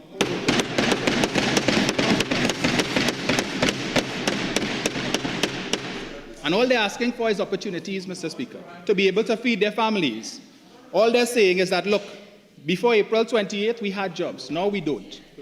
And they didn't lose their jobs as a result of the PNM. So when they try to ascribe all manner of corruption and so on to the CPAP program, and Faris did this, and Faris did that, and so on, whatever was done, Mr. Speaker, was to ensure that what is taking place now didn't happen. That these people who are without jobs for so many months, that they would not be in the situation that they are. And so when it is that we want to talk about zones of special operations, my constituency, Mr. Speaker, I grew up there and I still live there. I didn't move out. But I make the point, Mr. Speaker, that for all my life growing up there, Malabar Mausika was always known to be a very peaceful constituency until 2010 to 2014 when Hurricane Anil passed through.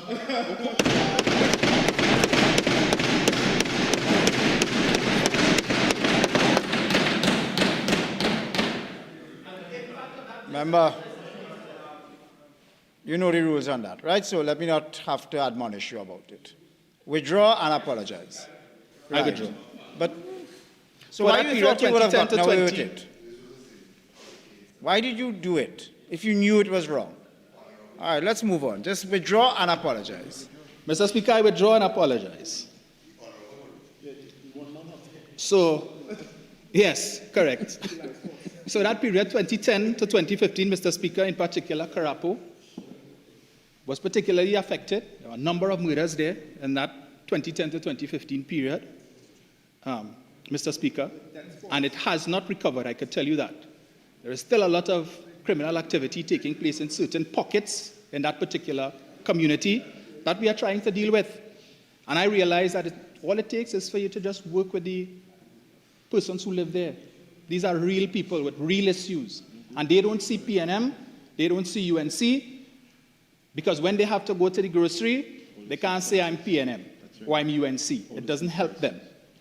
Many of these people who come to see me, Mr. Speaker, again, it speaks here about school absenteeism. These single mothers tell me some of them, their husbands are incarcerated. And one of them yesterday was telling me just to be able to get support or help from the Social Welfare Division, she has to get some document from the court with respect to the husband's incarceration and so on, and she's been trying to get that and to no avail. But all of this bureaucracy, all of this red tape, to my mind, Mr. Speaker, is totally unnecessary. And when people are struggling, they don't have food to eat, people coming to see me with their last few dollars in their pocket to pay passage and hoping that the MP would be able to give them some money to at least be able to get back home. But when they come to me, Mr. Speaker, with what I have, I ensure that none of them will leave empty-handed. It may not be much.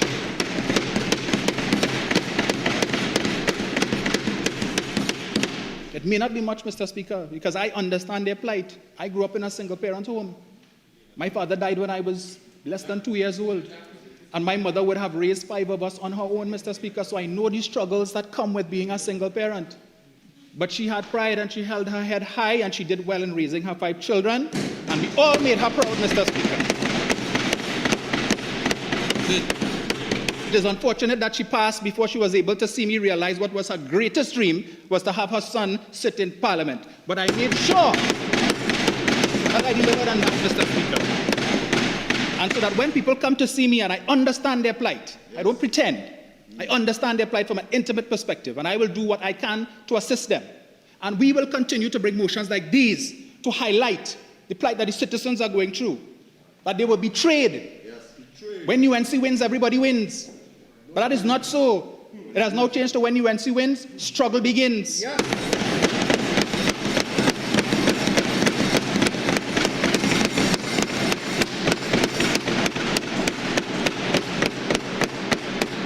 When UNC wins, high fines begin.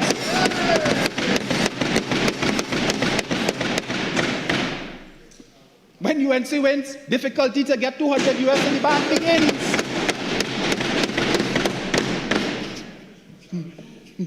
Mr. Speaker, I could go on and on about all of the things, but when UNC wins, yellow is no longer the code, Mr. Speaker. Yes. But again, I want to commend my colleague for this most timely motion. It could not have come at a better time. And I hope that I would have represented well all of those persons on the list that I mentioned there, the many lists that I have in my office from the last 8 to 9 months since I became an MP, and I give them the commitment that so long as I remain in this House, they can be assured that they would have the level of representation that they deserve, whether I'm on this side or that side.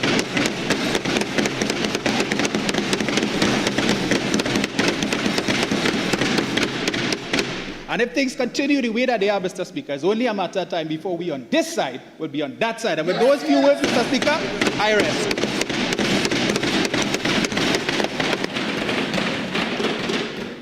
Thank you very much. Thank you very much, Mr. Speaker. In the 4 minutes that I have for today, I rise to contribute to this motion with a deep sense of responsibility and firmness. And let me say, Mr. Speaker, that I am proud of the government of which I'm a part of.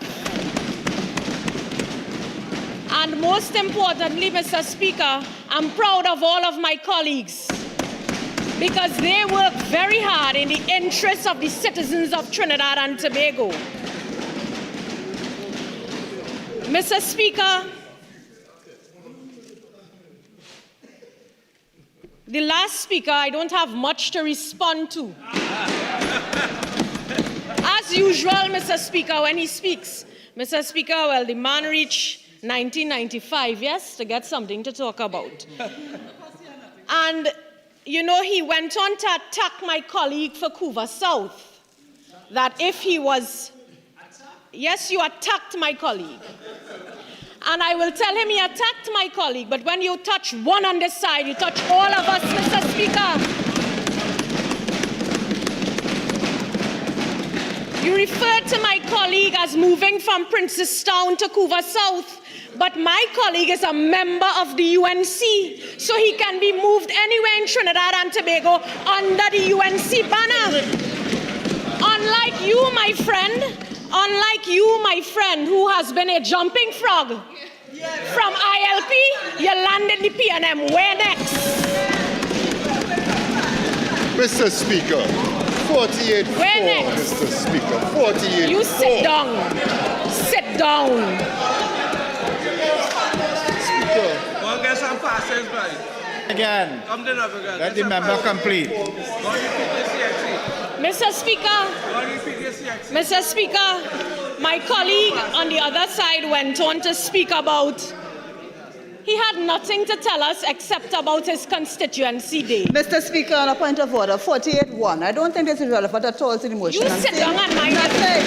There's nothing relevant to the motion here, man. Mr. Speaker, point of order. I ask for your intervention. You don't see anything here, Mr. Speaker? You had a whole irrelevant... We can't all speak at the same. Sit down. Sit down. Both of you. Yes. Continue. Overruled. Mr. Speaker, they can try to run down the time how much they want. Failure is on that former minister's head. Again, Failure. 48-1. What time? Failure. 48-1. I don't see relevant to this at all. Mr. Speaker, I call for government business. Splendid contribution, member for Chaguanas East. Mr. Speaker, I beg to move that the House do now adjourn to a date to be fixed. Honourable members,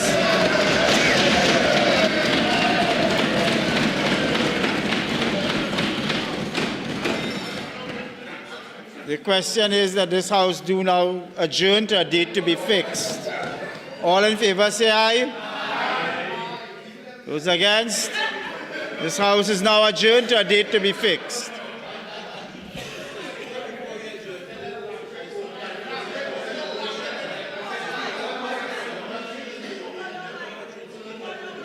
No.